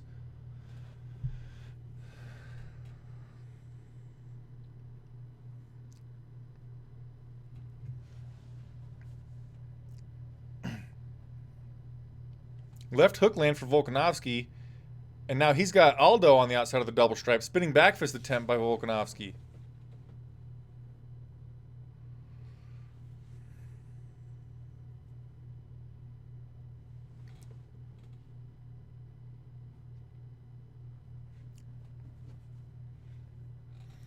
Left kick to the body lands for Volkanovski. Not with any power behind it. Volkanovski presses Aldo up against the fence. He's probably going to look for a takedown here. He's got the outside grapevine. Nope, no more does he have that outside grapevine. But Volkanovski's got a right underhook, and he's pressing Jose Aldo up against the fence. He's got to watch out for the knees of Aldo here. Remember what he did to Chad Mendez the first time they fought. Yeah, absolutely. Good call. As long as he's got Aldo up against the fence and his body extended, he's out of danger of that. Outside reap attempt of a takedown again. Didn't work. Aldo gets out of the clinch position and presses forward. We're back in the center of the cage. Aldo pressing forward. Left kick to the body lands for Volkanovski. Ooh, stepping in, knee to the face landed for Aldo.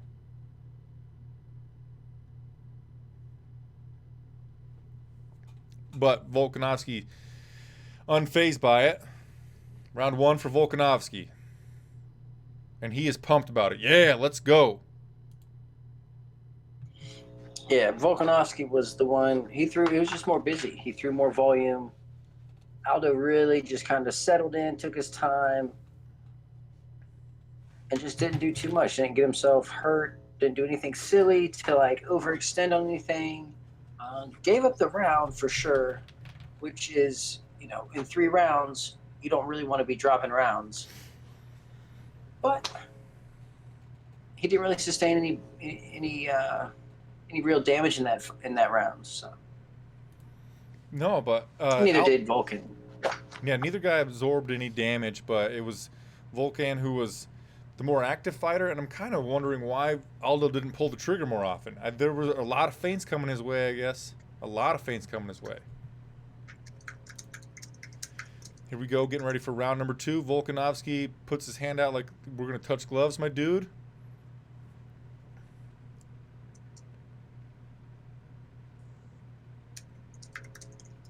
All right, here we go. Round number 2 begins. Smack dab in the center of the cage here. Volkanovski again throwing out a lot of feints. Inside low kick, just like a range keeping or a range finding inside low kick, landing a lot for Volkanovski. Not a lot of steam behind him, but they're catching the meat of Aldo's legs. So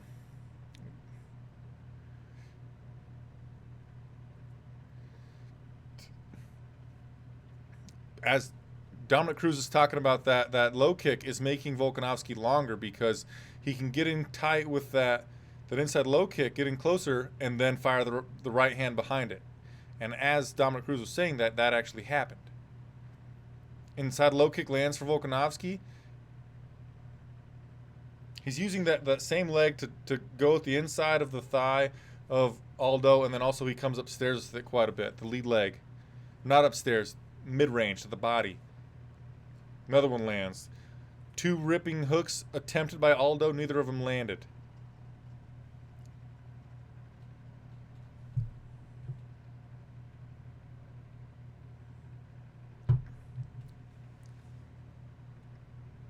Inside low kick land for Volkan.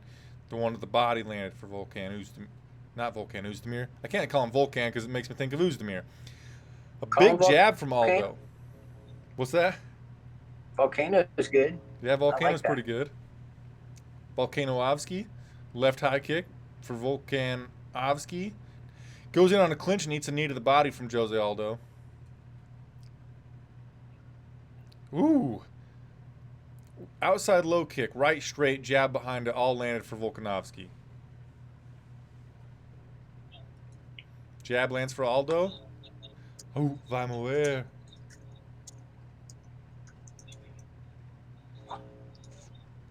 A good-looking honky says, "Hi, Peter North here.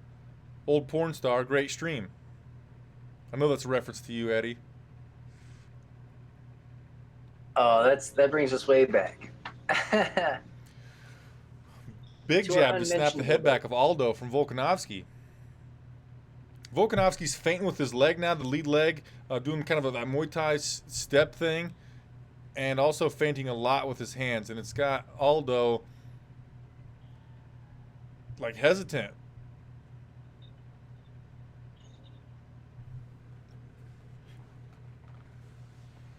Evidently Volkanovski just eye poked Jose Aldo, and Jose Aldo called his own timeout.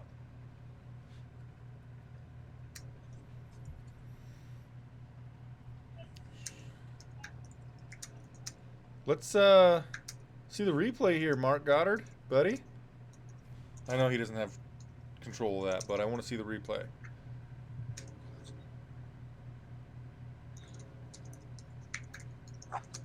Well, yeah. 2 fingers right in the old eye of Jose Aldo.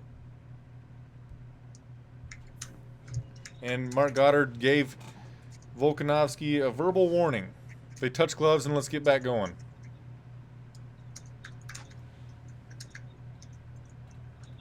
Outside low kick lands for Aldo. Inside low kick lands for Volkanovski. There's a lot of redness on the inside of Aldo's leg, but he seems to be still solid on his base. Another inside low kick. Volkanovski goes in on a clinch attempt on Aldo up against the fence, and he's kneeing the leg, the same leg he's been chopping down with the low kicks, up against the fence. Yeah, very smart by Volkanovski here. Like, really, he's fighting really intelligently. Yeah, very, very intelligent fight. The amount of feints, attacking that lead leg. He's really fucking damaging that leg up against the fence right now.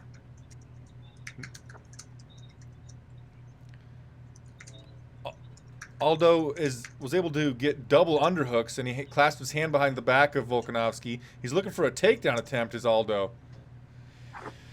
Aldo's got his hands clasped. Oh, nope. Volkanovski pummeled in with a right underhook and then switched position, and now he's pressing Aldo up against the fence again.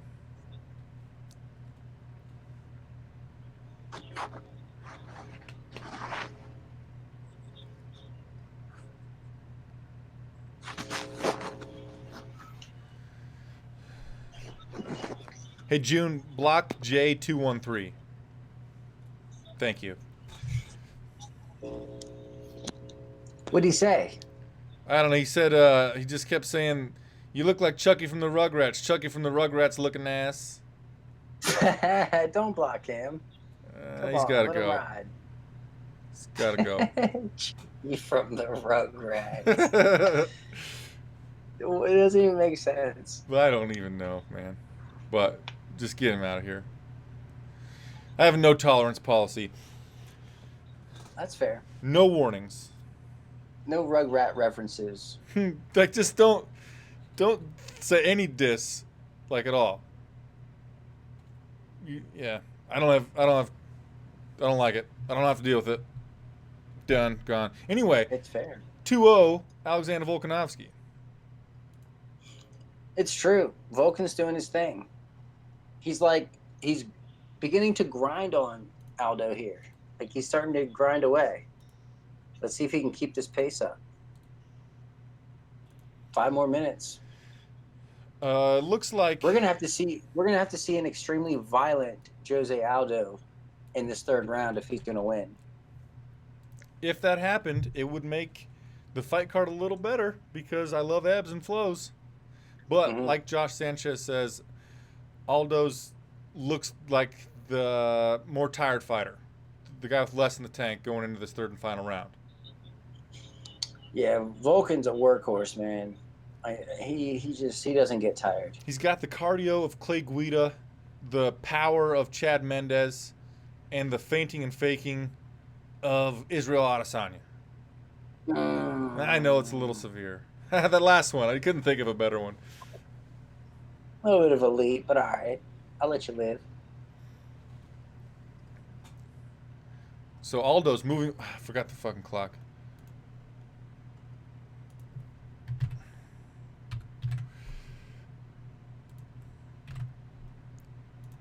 Okay.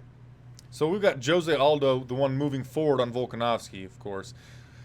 Come with a jab. Aldo missed it, but then a double jab, and then a right behind it landed for Volkanovski. Jab attempted for Aldo, missed it, ate a jab from Volkanovski. Volkanovski feinted. Oh! Big right hand after an inside low kick landed for Volkanovski. Overhand right landed for Volkanovski. That kind of snapped the head back of Jose Aldo. Whipped his head to the side. Volkanovski's getting more powerful as he gains confidence in the striking department as this fight goes on.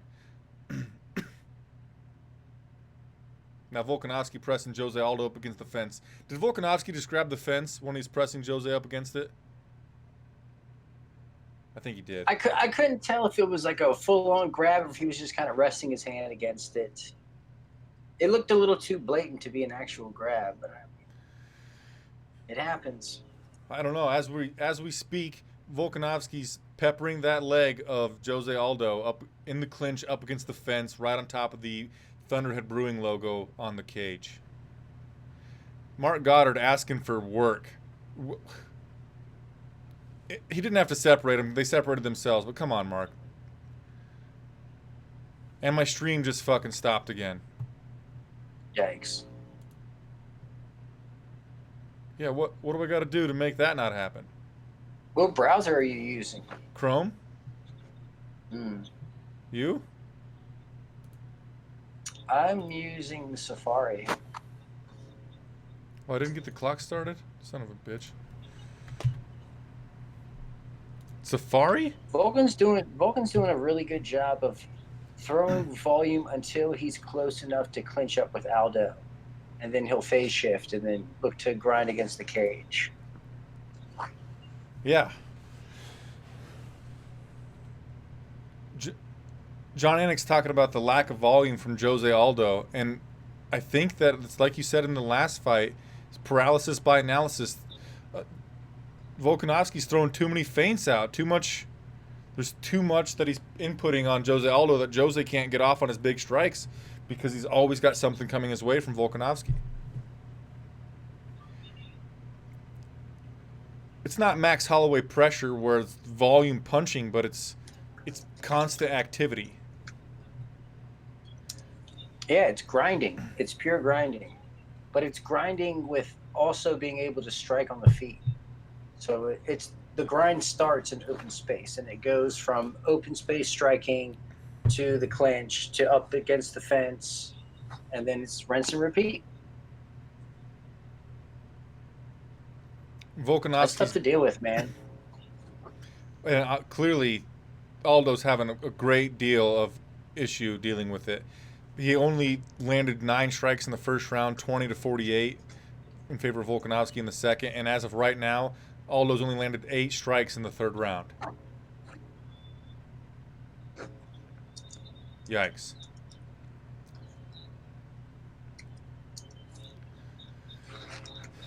Mark Goddard's saying to work as Volkanovski's peppering the legs of Jose Aldo in the clinch up against the fence. Volkanovski's not really looking... He's not looking to change levels at all. He's just content with that right underhook, pressing Jose Aldo up against the fence and peppering his legs with these short knees.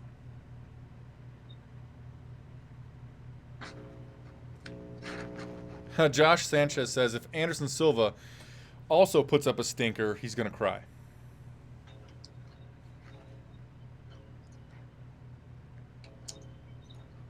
And I still don't think... clearly, Aldo's going to lose 30-27. I still don't think that he's on the decline as much as we thought he was when he lost that first time to Max Holloway. Well, no, I mean, look what he's been doing. Yeah. Volkan's just that good. Yep. Like, if you look at who's at the top of that division, you know, Aldo's still good enough to beat a lot of them. Absolutely. But best part of this win for Volkanovski is he's clearly the number one contender. Clearly deserves a title shot. Clearly. I'm just going to put in the results right now, even though Bruce Buffer hasn't officially read it.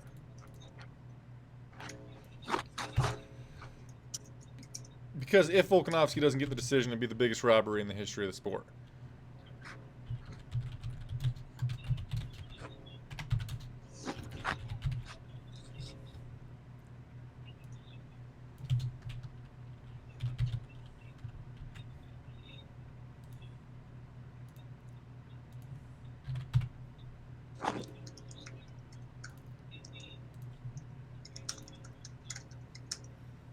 Dominic Cruz is mentioning that he thinks Aldo was in there looking for the highlight reel instead of putting in the work in order to get a decision. I mean, sort of. It's kind of like Anderson Silva's way of fighting too. But that's what Aldo does. He throws with power. All 3 judges, 30-27, Alexander Volkanovski.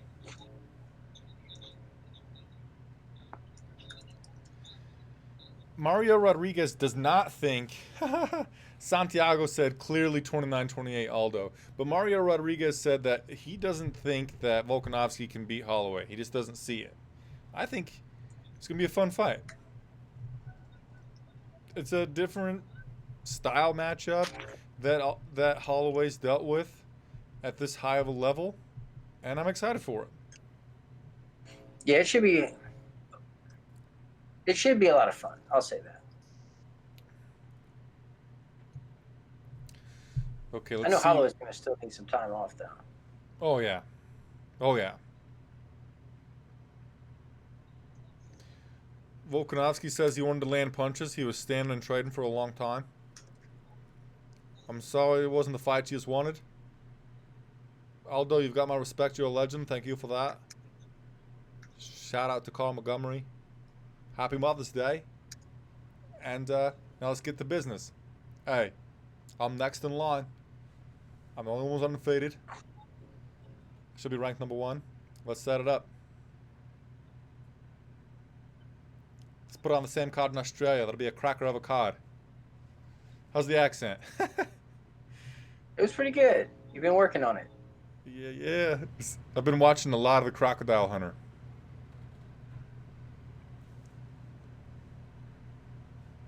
One last thing.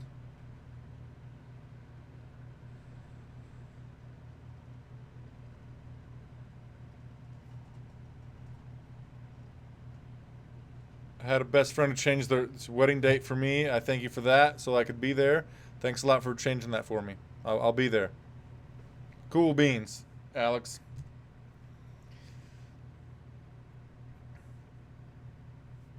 All right, let's move on to the co-main event of the evening. It is a middleweight tilt between a legendary middleweight fighter, one of the greatest fighters to ever do the damn thing, and the best, for sure, to ever do it at 185 pounds.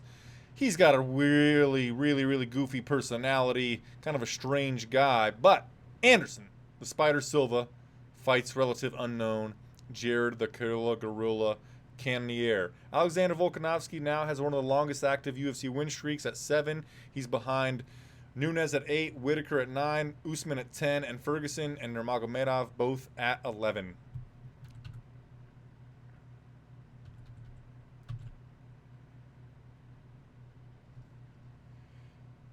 Well, the main card portion of UFC 237 has not been the best, Eddie. It's been pretty bad. The cards, it's like the prelims had some awesome knockouts, but all in all, just kind of left a bad taste in my mouth, not liking it. I just feel like I need a finish. I need a damn finish. And I don't think that's too much to ask for. Josh, I'm not wearing an Anderson Silva shirt because my Anderson Silva shirts are black and it blends in too much with my background. You wouldn't be able to find me. It's like I'm wearing camouflage. So I try to wear contrasting shirts to my background. That's what's going on with that. But yeah, I'm cheering for Anderson Silva to get this win. And perhaps he could provide us with a knockout. The tail of the tape. Cannonier has 11 wins, 4 losses. Anderson Silva is 34-9 with 1 no contest. Silva is 3 inches taller at 6'2", and they have the same exact reach at 77.5 inches. Andy has a 1-inch reach advantage in the legs at 42.5 inches. Both guys are about 65% of their wins coming by way of knockout or technical knockout, a few submissions, and a few decisions, of course. The average fight time in the UFC for Anderson is about 11 minutes, 9 minutes for Jared Cannonier. Who are you picking to win this fight, Eddie Mercado? I'm not telling you. Bah, bah, bah, bah. Nah, who do I want to win? Or who do I think will win? Both. They're not the same thing? There's a part of me that never wants to see Anderson Silva lose. Like, that will forever be a thing. Like, he's one of the all-time greats, one of my all-time favorites. Watching him lose hurts me. I'm not even going to act like it doesn't. So, like, I want to see him win. But on the same token, it's hard for me. It's just hard for me to trust him to actually win a fight. That's what it boils down to. Well, because it doesn't seem like he cares if he wins half the time. He's out there to do some hand shit and to throw a jumping knee every once in a while. And that's about it. I think he's just out there to have fun and perform. He's just a performer. So that's what he does. He goes and he performs. I don't know. Cannonier is really dangerous, but is also very beatable. I don't know, man. I'm going to pick Anderson Silva. Yeah, woo! Andy the Spider. I got no business picking Anderson Silva. I'm picking Anderson Silva via front kick to the face. Yeah. Fuck yeah. I'm going to take Silva by submission. He's going to front kick him to the face and then rear naked choke him. Something similar to what he did to Dan Henderson. I'm going flying triangle. Oh, yeah. Fuck yeah. We might as well. If we're going crazy talk, let's go. Let's go full bore with it. Anderson Silva, flying triangle. Why not? Josh Sanchez is picking Anderson Silva via fuck it. I had some fun, and thank you for the home cooking judges. Oh, man. That's the most likely scenario. Anderson Silva's making his way to the cage right now. DMX Ain't no sunshine from the movie Exit Wounds. Anderson Silva was born in Curitiba, Paraná, Brazil. Follow him on Twitter at Spider Anderson. He has a backward cap on, touching his breastplate a lot, looking calm but sweaty. His knees weak, arms are heavy. There's vomit on his sweater already. That's the second time I heard that today. No. I don't know what's going on here. It's twice in less than 5 hours that I've heard that. You got it, Maurice Charles. June is also rooting for Andy the Spider. The GOAT. The Spider GOAT. Andy the Spider GOAT is in the SB Nation MMA Prep Point, which is brought to you by BloodyElbow.com and MMAmania.com, the only 2 websites on the world you should ever visit at all on a daily basis. But especially for anything. If you want to learn, yeah, for anything. But especially if you want to learn about some mixed martial arts, man. Also, special guest sponsor, Thunderhead Brewing out of Kearney, Nebraska. Andy the Spider wearing the yellow fucking boxer briefs. Valley Tudo shorts, looking like boxer briefs. Well, they're a little longer than Valley Tudo shorts, I guess.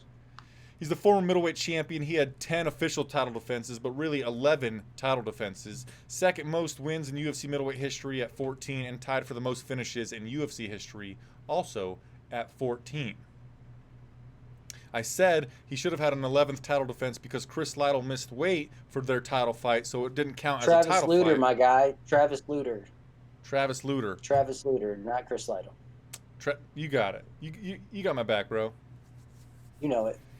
I get a little bit worked up when Andy the Spider fights. I understand. And Travis Lutter's forgettable. Chris Lytle's awesome. I cried so hard when that one guy knocked him out. Wait, what? Chris Weidman. When Chris Weidman knocked Anderson Silva out, I cried really, really hard. Really, really hard. Yeah, it was sad. And then he broke his leg. So it was like a double whammy. Both things make me really sad. But now we've got the Killer Gorilla, Jared Cannonier, making his way to the cage. He was born in Dallas, Texas. He is going to be wearing black trunks, I believe. He looks calm, cool, collected. Got a look of violence in his eye as he makes his way to the SB Nation MMA Prep Point. What's crazy is he debuted at heavyweight, and it's just been slowly melting away, and now he's a chiseled 185er. I remember his UFC debut that he might have lost his UFC debut, but he won his second fight in the octagon maybe. Anyway, he told Joe Rogan that he was going to move down to 185 pounds, and Joe's like, yeah, good luck, man. But here he is. Yeah, it was a nice little road. But, you know, he's coming off that big knockout of David Branch. And if he can take out Silva, man, that puts him right up there as odd as that is. The way middleweight is, it doesn't take much to get ranked. He's got the third highest striking defense in UFC light heavyweight history at 69%. He's got 6 first-round finishes, and my stream just reset again. My God. Well, the Bellator card's over. Just for those that are wondering. I'm going to check the results. Checking the results to show myself. Thank you for subscribing. Gillespie Mom, Tanya Costa, Brian Bonham, Aurelia de la Parra, Mark Vanelstein, Actually Brock Lesnar, Do You Want the Dawn Music? Thank you also very much for subscribing. Josh says that the Bellator event was 55 times more exciting than the UFC event so far. That's not ideal. I knew that was coming. I'm already obligated to watch this card, though.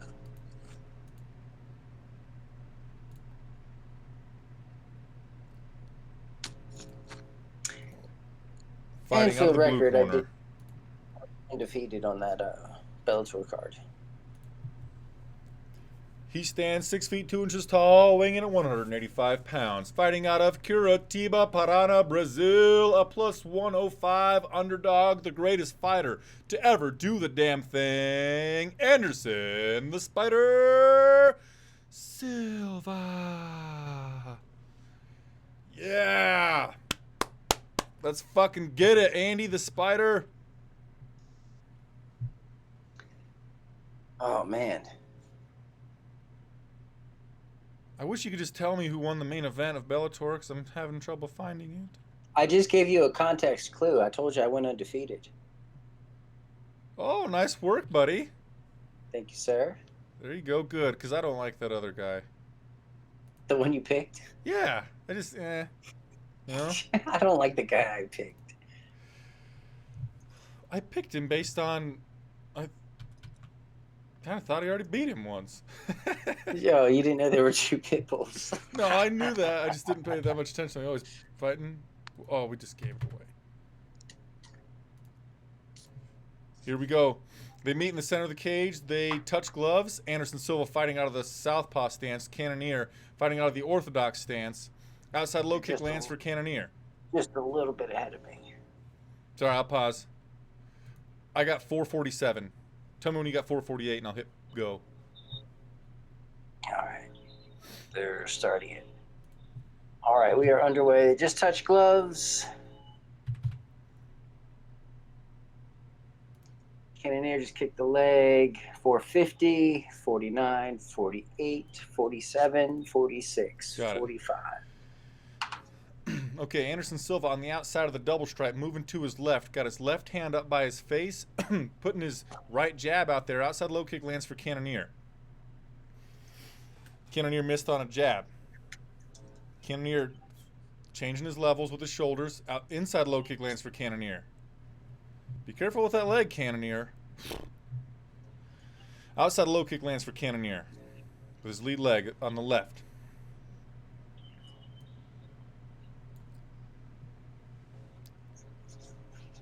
Outside low kick lands for Anderson Silva. If you haven't already, please give the video a thumbs up and subscribe to the channel. Anderson Silva got his back really close to the fence, moving his hands a lot to defend, to confuse Cannonier, I guess. Inside low kick land for Cannonier. Anderson moving to his left, right on the edge of the double stripe. Cannonier pawing at the lead hand of Anderson Silva. Right straight missed from Cannonier. Outside low kick lands for Cannonier. Overhand right. Grazed the chin of Anderson Silva from Cannonier. Right straight to the body miss from Cannonier. Inside low kick lands for Cannonier. The crowd is going ole, ole, ole, ole.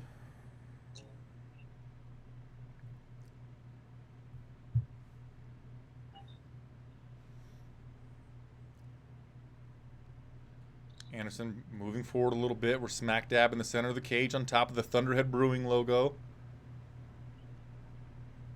Ooh, left kick to the body lands for Silva. Delicious.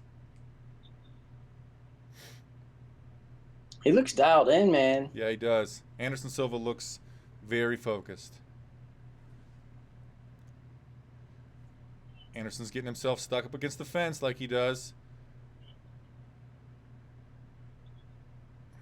Man, I hate when he does this. Yeah, outside, yeah. But he got himself out of there.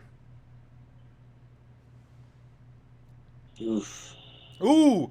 Jumping switch kick landed on the guard of Cannonier. Still fucking cool. Left kick to the body. Parried from... Cannonier parried a body kick from Anderson Silva. Anderson Silva light on his feet, switching back and forth. Now moving back kind of straight to the fence. Got himself up against the fence. Cannonier's boxing him in, moving forward. Kick to the body, landed for Cannonier. Anderson throwing his jab forward. Anderson just ate a wide right. Another wide right landed for Cannonier on Anderson Silva. Cannonier is pushing Anderson Silva up against the fence. Silva's got the plum clinch, but he's being tall, and he ate a couple of hook combinations from Cannonier, and Cannonier backed out of the plum clinch. Jab landed for Cannonier. Come on, Andy. Anderson Silva moving to his left. In the southpaw stance. Cannonier orthodox. Smack dab in the center of the cage. Outside low kick missed from Cannonier. Outside low kick landed for, no, missed from Anderson Silva. Left kick to the body lands for Silva. The same one that he hurt Daniel Cormier with. No, that was a front kick to the body, wasn't it? Well, anyway. Inside low kick lands for Cannonier. Inside low kick lands for Silva.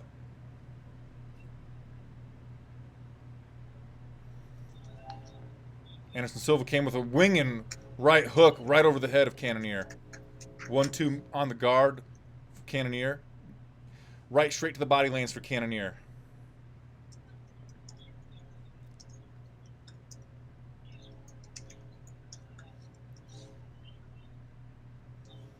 Cannonier's moving forward now. Or Silva's moving forward now. Left straight missed from Silva. Silva's ramping it up with the last 30 seconds in the round here. He's starting to... I don't know, just gets this fucking energy about him. Moving the shoulders more. Spinning. Not even an attempt. Just kind of spun around like a top, did Silva.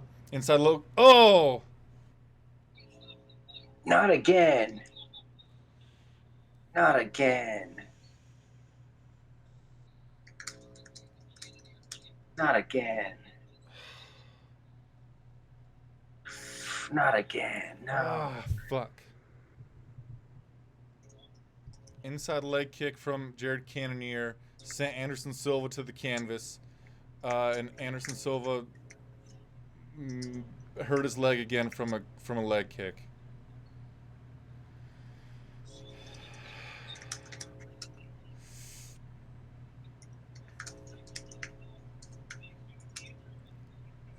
Good job by Herb Dean to just, as soon as he saw the yelling, or as soon as he heard the yelling of Anderson Silva from this inside low kick, he came running in.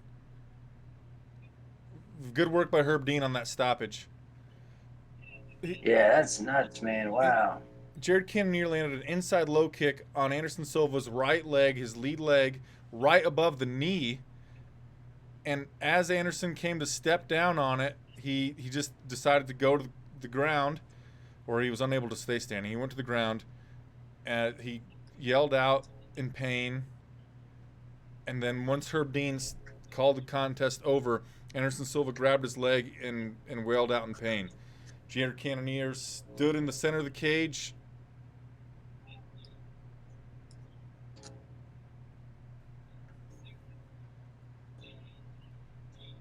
Anderson cannot put weight on his right leg. He cannot stand on his own right now. Oh, fuck.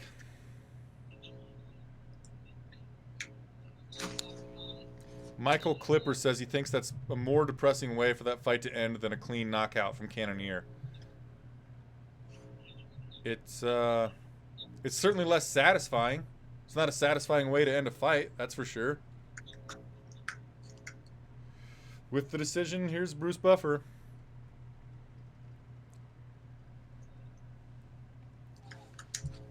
Four minutes, 47 seconds of the very first round. The winner by TKO doing an inside low kick is Jared the Killer Gorilla Cannonier. Fuck. Well, Anderson's still screaming in pain. Cannonier's trying to go over to show him some respect after the official decision was read.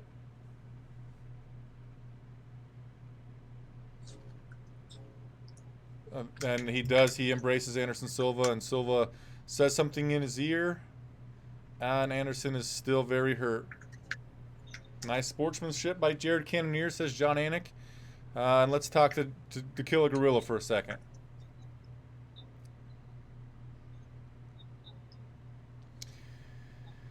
Zero the Great, the same kick that snapped, or the same leg that snapped. I'm sure he was just seeing shades of his leg snapping when that happened. Cannonier's going to let the boos stop before he speaks, it looks.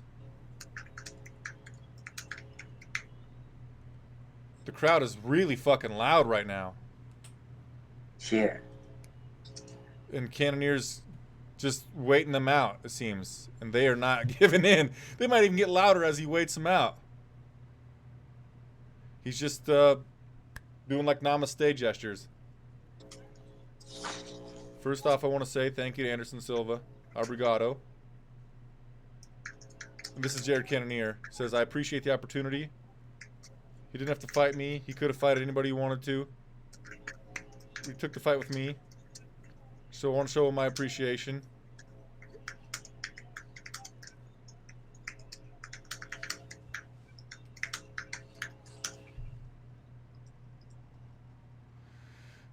He should have said, like, hey, man, I still love you guys. Instead, he said, hey, the crowd isn't respecting me. I don't respect them. Yeah, that's a losing battle.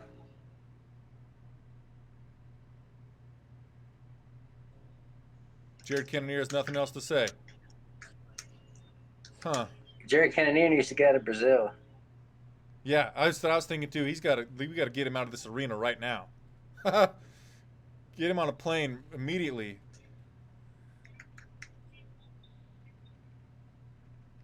Yeah, and man, the crowd, Anderson is showing respect and appreciation, you know, for Cannonier. The crowd should do the same. John Anik's going to interview Anderson Silva. I wonder if he's going to retire. I hope so, dude. I've been calling for him to retire since he fought Stephan Bonner.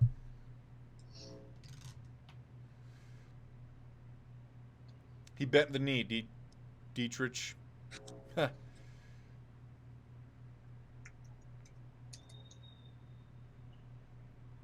John Anik's going to try to interview Anderson Silva, but Anderson's in a lot of pain still.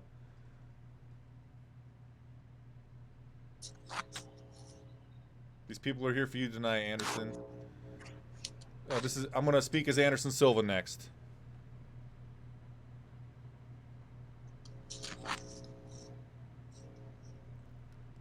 Well, I can't speak for him when he speaks Portuguese, but I'll speak when the translator talks. He's crying. Anderson's crying. Desculpa. He said in training my knee was already a little bad. And when it got kicked, it just didn't hold up. I'm really sorry. Nope, he's coming back. Yeah. Maybe. Desculpa must mean sorry, huh? Desculpa. Desculpa. Well. Oof.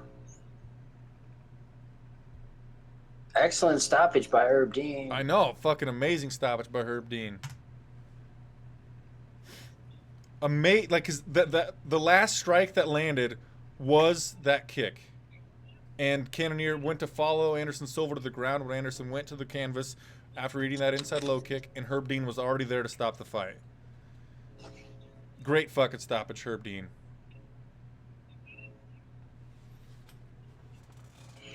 Another leg injury for Anderson Silva.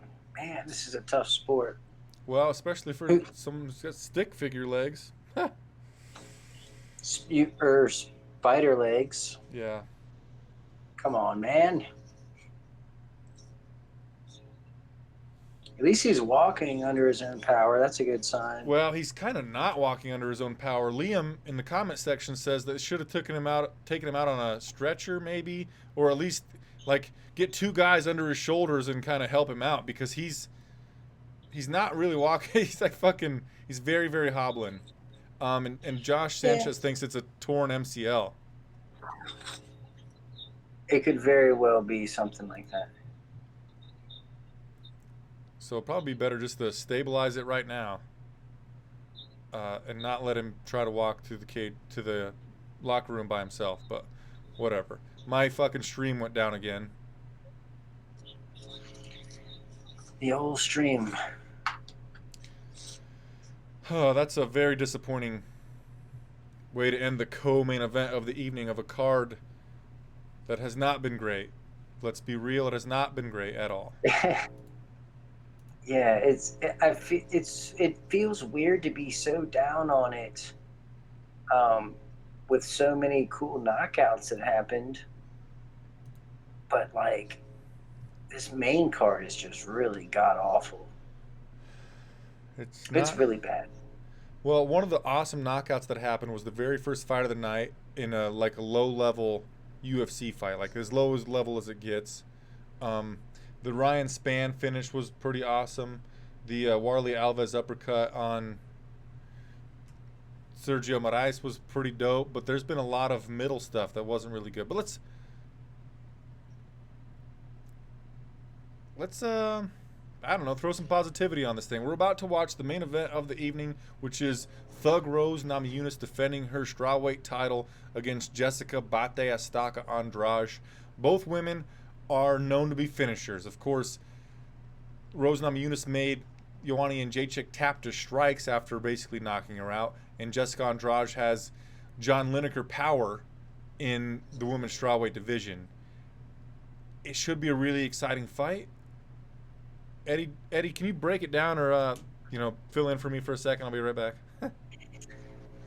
Where are you going, man? No, I'm playing. Yeah, so you basically have Rose, who has been overproducing. She's a Trevor Whitman product, and she just, man, no one gave her a shot against JJ, and she ended up knocking her out, making her submit to strikes, which was super impressive, and then she beat her again in the rematch. Regardless of how you see that, the way that fight went.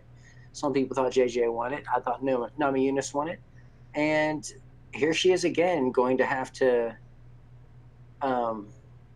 she's the underdog here, which is crazy. She's the defending champion. She gets no respect in the betting lines. And I think that's because of the style that Andrade brings to the table. She's such a bull. Like, she's just going to come forward behind these heavy punches. And if she grabs you, she's going to pick you up and just spike you into the canvas. And that's a tall order. Namajunas is going to have to fight off of her back foot. And we know she's got the slick counters. I mean, Trevor Whitman fighters are known to knock people out. They're known for their slick counters. Look at Justin Gaethje. Obviously different power levels, of course, but they're both very well versed in the art of the counter and being able to make the most of someone else's overcommitment to their strikes. Brian, I was just comparing Namajunas and Gaethje and how they're both, and just Trevor Whitman fighters, how they're excellent knockout artists, especially when it comes to the counter. And how Namajunas is really going to have to lean on her counters, lean on her back foot, and being able to fight going backwards because Andrade is coming forward. Like, it's no secret. She's going to have to address that. So Namajunas is going to have to address the haymakers, and then she's going to have to address the slams. And if she can do that, then it could be and still, but this is a bit of a bad matchup for Namajunas. And she's going to have the crowd completely against her. So I'm really just hoping for an epic war. That's what I need after this slog of a card. We had Volkanovski and Aldo wasn't as violent as we all wanted it to be. And watching Anderson Silva go down from a leg injury again is just devastating. So I guess we didn't do enough sacrificing, I guess, on the undercard to get any violence on the main card, or at least in the way we wanted to. And it really has me wishing I was watching Bellator. And I don't think I've ever said that before. I probably have never said that, but yeah, it's feeling that way a little bit, man.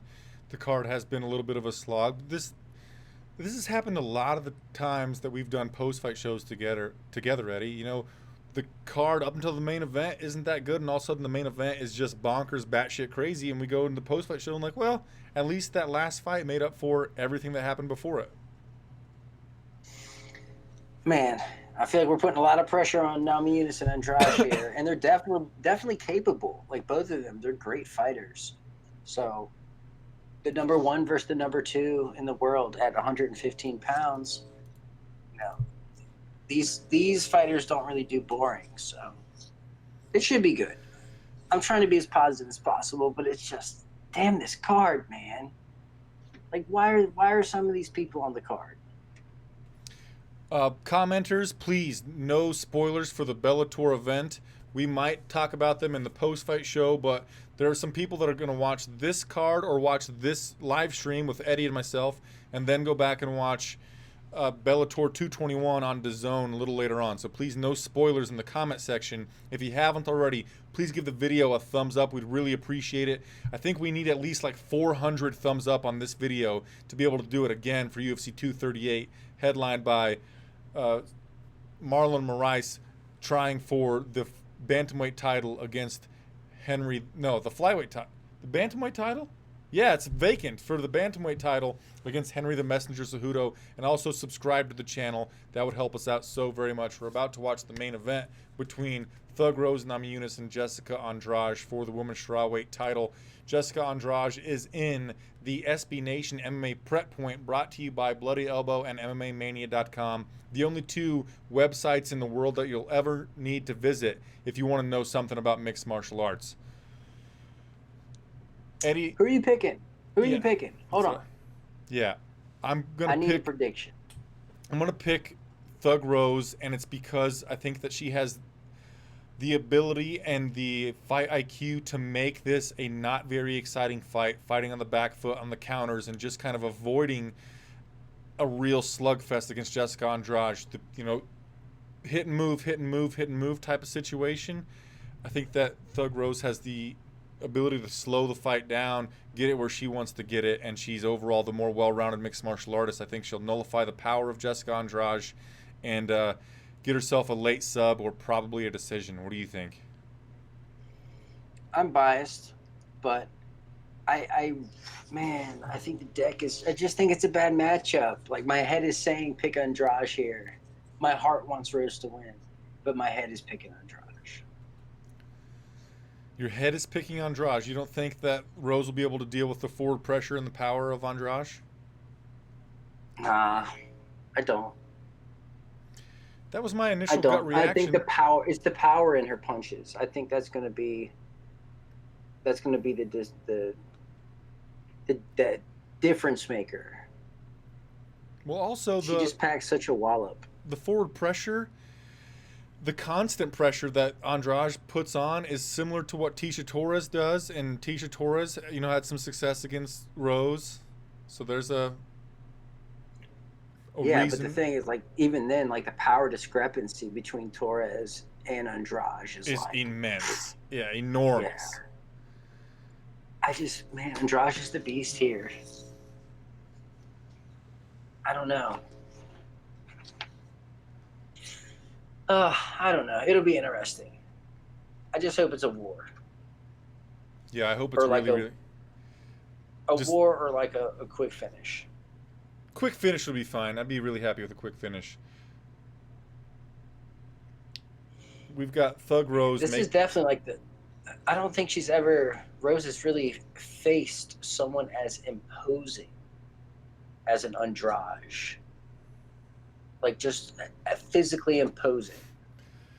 It should be noted that Rose has been out of the octagon for over a year. Her last fight was, I think, like April the 8th in 2018, where she defended the belt that she took from Joanna Jedrzejczyk against Joanna Jedrzejczyk in a 5-round decision. So she's been out of the octagon for over a year, and she's only defended her belt against the person who she took it from.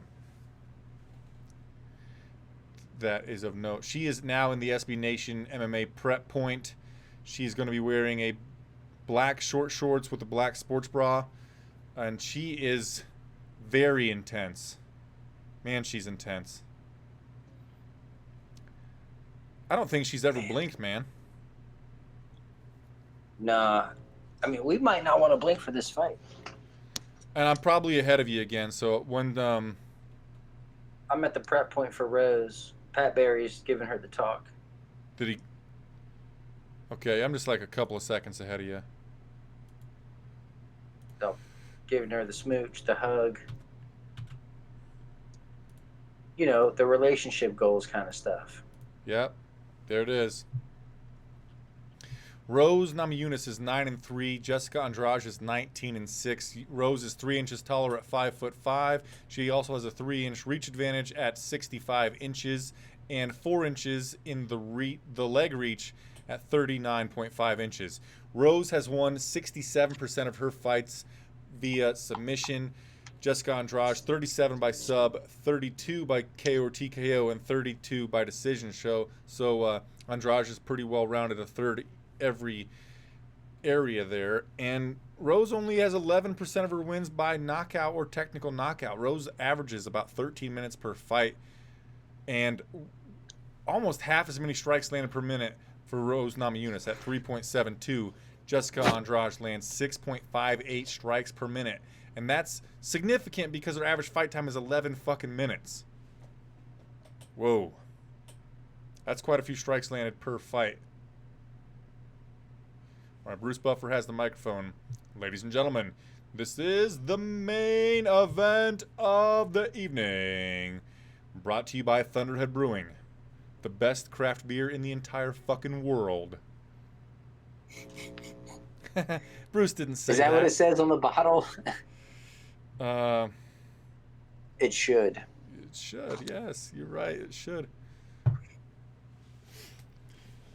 Our referee in charge of the action is Mark Goddard. And now, Senhoras y Senhoras do Brazil and UFC fans watching around the world, this is the moment we've all been waiting for. Yeah, you're a little bit ahead of me. In Rio You de just did the Janeiro. and now. Okay. I'm at the start of its time. Yeah. So when I'm almost there. Okay, tell me when it says it's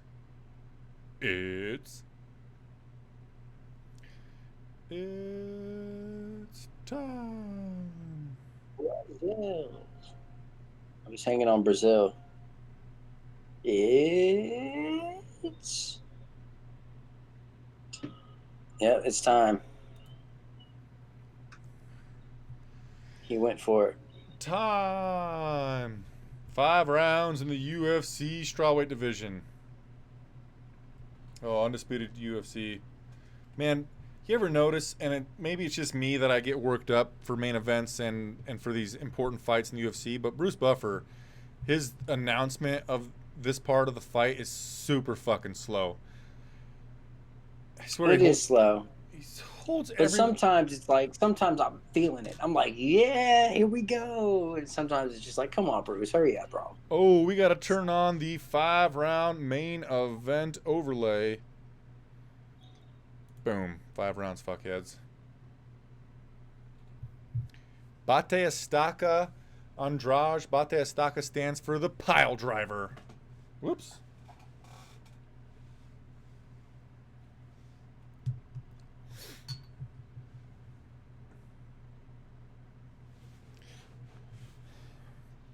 She stands 5 feet 5 inches tall, weighing in. You right there, Eddie?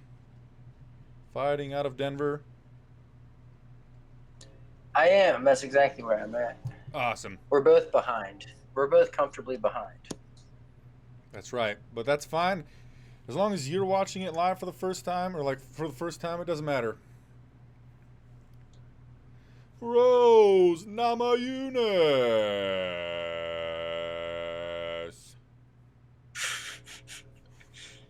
I feel like that's what he does. Like, you know. Something like that. Close. If I was more, if the card had been better, maybe I'd be just super fucking into it. But right now, I'm like, come on, Bruce, get the words out, buddy. All right, here we go.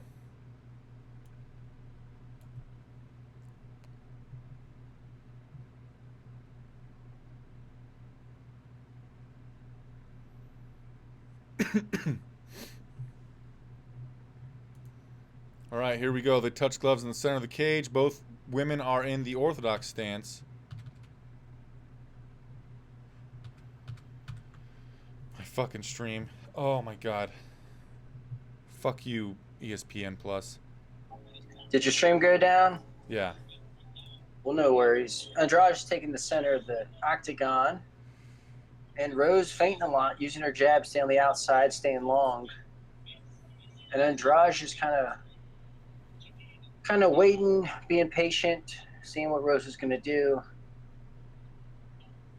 Rose sticking and moving, throwing the jab, throwing the lead hook, changing levels, crisp right hand landing.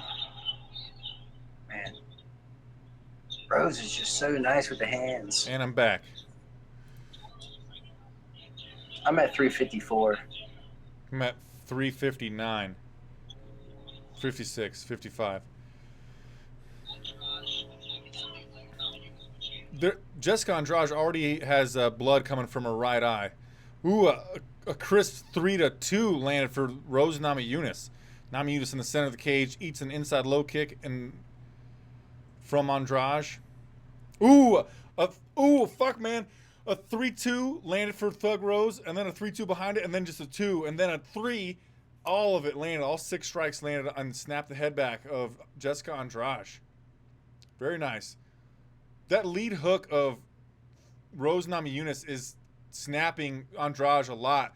Andrade is in on a takedown attempt up against the fence on Rose, a single leg. She's going to pick Rose up and trying to dump her, but Rose is trying to search for a submission as she does that.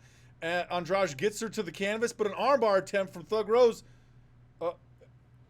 Jéssica got her elbow out and back to her feet, but Rose used a submission attempt while mid-air. She was first going for a Kimura or a key lock and then switched it to an armbar mid-flight on Andrade. Oh, and then Rose in on a takedown attempt on Andrade. Andrade was able to defend it, get back up to the fence after briefly being put on the canvas. Wow, fun time so far. Oh, shit. Sorry, June. I forgot to update the co-main event results. I'll try to do it between rounds. Outside low kick lands for Jéssica Andrade.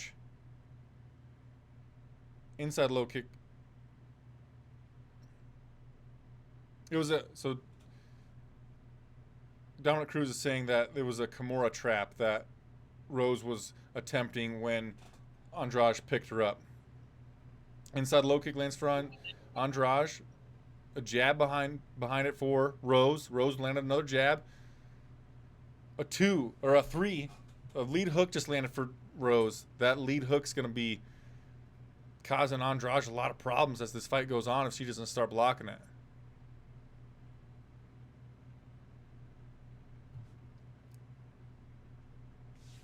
Andrade is solidly in pursuit of Rose Namajunas. Namajunas on the back foot.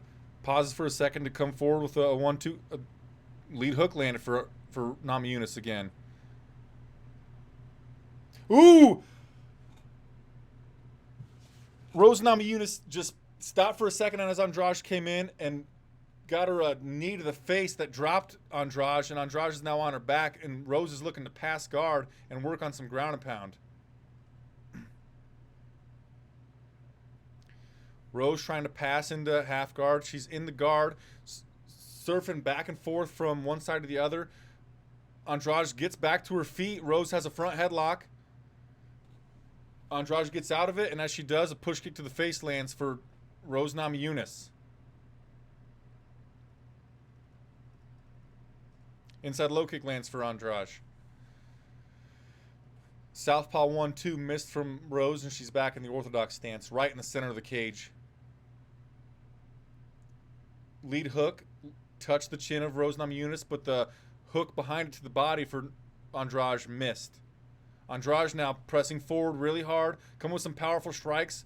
Left hook to the body, a couple of uppercuts to the body lands for Andrade. Inside low kick lands for Andrade. She just gets in the phone booth and rock'em sock'ems. Thanks for subscribing, Gary Gann, Bronson Griffin, Nick Ray, Whopper Dopper. Andrade in on a takedown attempt as time expires up against the fence. Thanks for subscribing, Marlon Allers, Paco Solis, Lone Survivor. I appreciate it. Please give the video a thumbs up. What an opening round from Rose there. Holy shit. Yeah, I think round 1 was hers, right? Oh, clearly. Andrade had that one slam, and that was it. Like, that was... Rose is not playing. So fluid. She's so just... Man. Yeah, this slam and takedown, though, was pretty cool. I don't think it did too much. No, because of the Kimura submission defense from Rose. That was genius. Yeah. Oh, man, that knee, though. Goodness. Rose stormed her castle. Yeah, stormed her castle? Is that what you said? Yes, sir. That's dope. All right, here we go. Almost round number 2. Got to get ready. Round 1 was Namajunas. Should I put Thug Rose or Namajunas? I'm putting Thug Rose. Start. Here we go, round 2.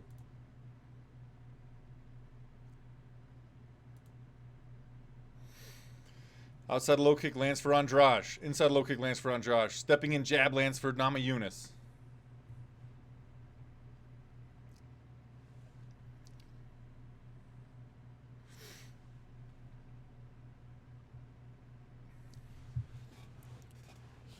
Andrade in pursuit of Namajunas. Namajunas stepped in with a 1-2 and then a 2-1.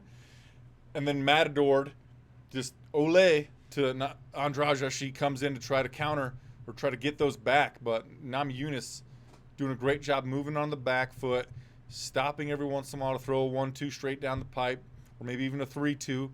And a lot of what Rose is throwing is landing with quite a bit of power on... Uh-oh. Dominic Cruz just said that the counter hook, the counter 3 of Namajunas is her best strike, and I knew it. That's doing really good work for her. The jab over and over again right now is doing good stuff for Namajunas. A right hand behind the ear just landed for Namajunas on Andrade. A couple of jabs land for Andrade. Outside low kick miss from Andrade.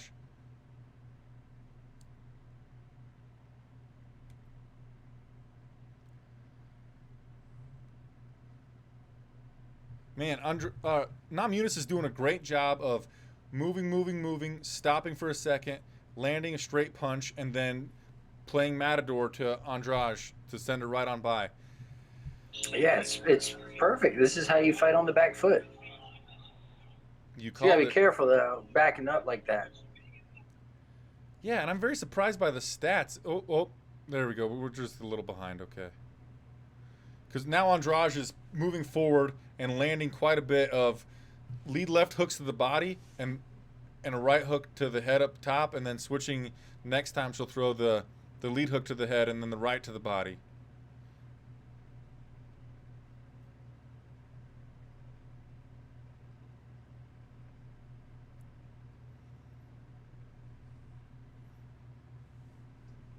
Andrade pressing forward. Whew. Couple of peppering jabs landed for Namajunas. A right straight landed for Namajunas. 3-2 landed for Namajunas, but Andrade coming forward heavy with a lot of power. Knee to the body lands for Andrade. Andrade in on another single leg attempt, and Namajunas is getting ready for that Kimura defense.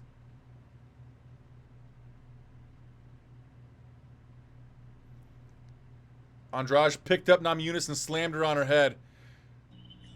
Dude, oh my god. Dude. Oh my god. Jéssica Andrade just knocked out Rose Namajunas with a slam. She got into that single leg. Rose was trying to counter with the Kimura. She lost the grip on the Kimura.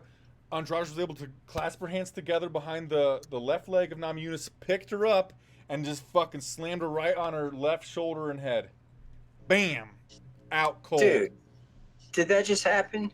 It did. Dude, when was the last time someone won a belt from a slam? Never? Tito Ortiz? Matt Hughes versus Carlos Newton? Is that a belt? Okay.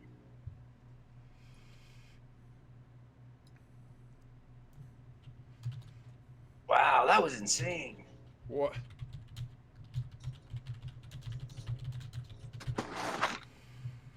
Whoa. I can't wait to see the replay. Let's get with the replay.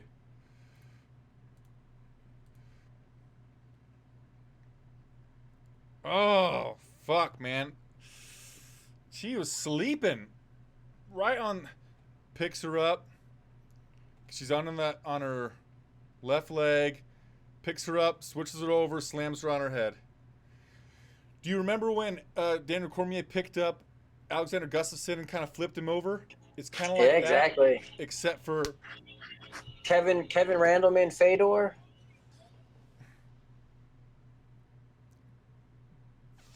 Fuck.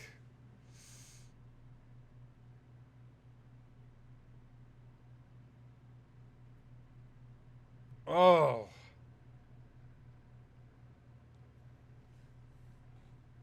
You were right, Eddie. You picked it right. I didn't want to pick against Rose, but like my head made me. Oh, I'm glad to see Rose is up and coherent, and she looks fine.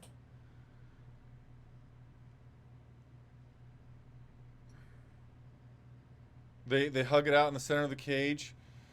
Rose was doing everything right. She was on the back foot, landing straight punches and intermittent periods, and playing the matador to let Andrade go by after she throw those sharp straight shots. When Andrade got in on a takedown attempt, the slam attempt in the first round, Rose countered with a Kimura attempt to switch it to an armbar that was really close to being finished. Second round, goes through the Kimura defense for that slam again. Just lost the grip on it, got slammed on her head. She did everything right up until she got finished.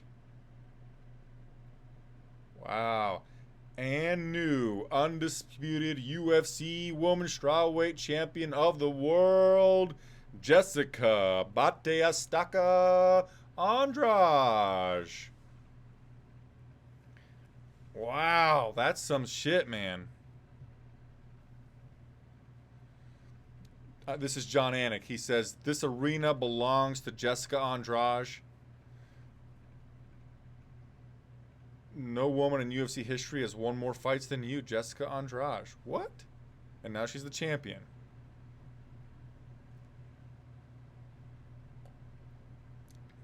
Next time I speak, I will be Jéssica Andrade.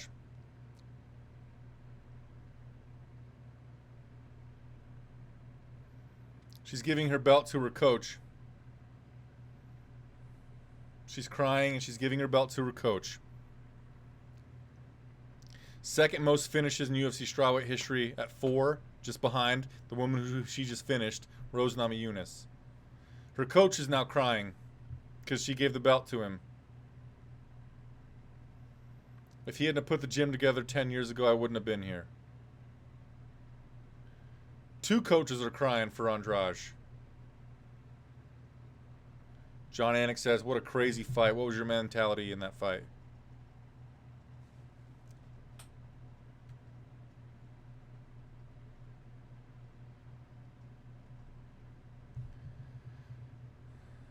Most wins in strawweight history. Joanna Jedrzejczyk owns it with 9. Jéssica Andrade with 7. Speaking of which, Eddie, what's next for Jéssica Andrade?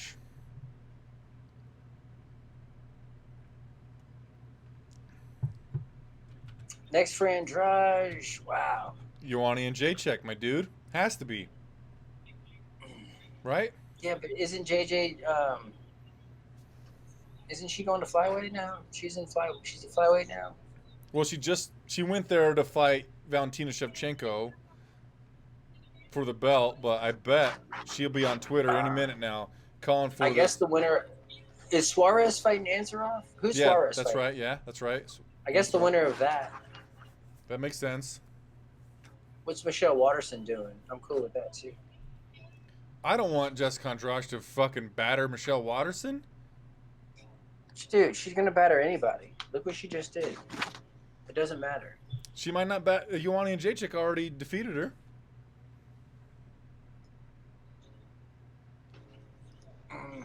I think Rose should get a rematch. How about that? Daryl Macias says Suarez, the winner of the Suarez and Serra fight, should be next. And my stream ended, so that's fine. My stream just died. Well, I think that's pretty much it for this version of the show. Let's take a small break, and we'll be right back with the UFC 237 post-fight show, where we'll pick up Zane Simon and talk about all the action from UFC 237 that culminated in Thug Rose Namajunas being dropped on her head by a gigantic slam from the new champion, Jéssica Bate Estaca Andrade. Josh Peterson keeps asking in the comment section what happened. Rose was doing everything right. She was on the back foot, stopping sometimes, landing straight punches, playing the matador, getting out of the way of the power shots of Jéssica Andrade. She did get caught quite a bit, but nothing of significance. And in fact, Rose dropped Andrade in the first round with a knee to the face. In the first round, Andrade got in on a single leg up against the fence, picked Rose up, but Rose countered it with a Kimura attempt and then turned it into an armbar to avoid getting slammed. In the second round, Andrade got in on that single leg. Namajunas went for the Kimura, lost the grip on it, but kept trying to have the grip on it. As Andrade picked her up, Rose is on that arm, and she got put right on her left shoulder. She got dropped on her neck, basically, and she was out cold as soon as the fight hit the canvas. So like I said, Eddie and I are going to take a brief break, and then we'll be back for the post-fight show with the Zane Simon. Follow Eddie on Twitter at the Eddie Mercado. Read everything that he writes at bloodyelbow.com. You can follow me on Twitter at FlyingBrianJ. And I don't write shit, I just make videos. But please give the video a thumbs up if you haven't already, and please subscribe to the channel. Thanks for already doing that, Tommy Vanover, Miles Conway, Marisol Valentin, Hustlin Babel, Paul Riley, Reggie Thomas, and Dean Langloss. I appreciate it so very much, and we'll see you in a moment for the post-fight show. Got anything to say, Eddie? Man, I'm glad that fight ended the way it did. I got a slamming KO to kind of leave me with a way better taste than what I had going into that main event, because I was struggling for some enthusiasm. Like, you're like, oh, let's be positive about this, and like, it was hard for me. And that's saying a lot, because usually I'm all like, yeah, this fight and that fight and this fight and that fight. But like, this card was pretty much ass up until that slam happened. So I'm sorry that it happened to Rose, but like, that's just the fight game. That's what they sign up for. And damn it, slamming KOs are the best. Hey, Eddie, you remember a little bit ago when I told you that a lot of the time recently we go into a fight card, it looks pretty good, it's not that good, but then the main event makes up for it? Did that just happen? Kind of. Kind of, yeah, it kind of did happen, man. It kind of did. The fight card still sucked, but just the slamming knockout was so epic that it's like, okay, like, it's forgivable. I forgive them. I'm back to I've accepted the abuse. They did one nice thing and I'm back. This is a toxic relationship we're in here with MMA. You realize this, right? Yeah, absolutely. Well, let's talk more about it in the post-fight show. Thank you all so very much for being here, and we'll see you in a moment. Namaste.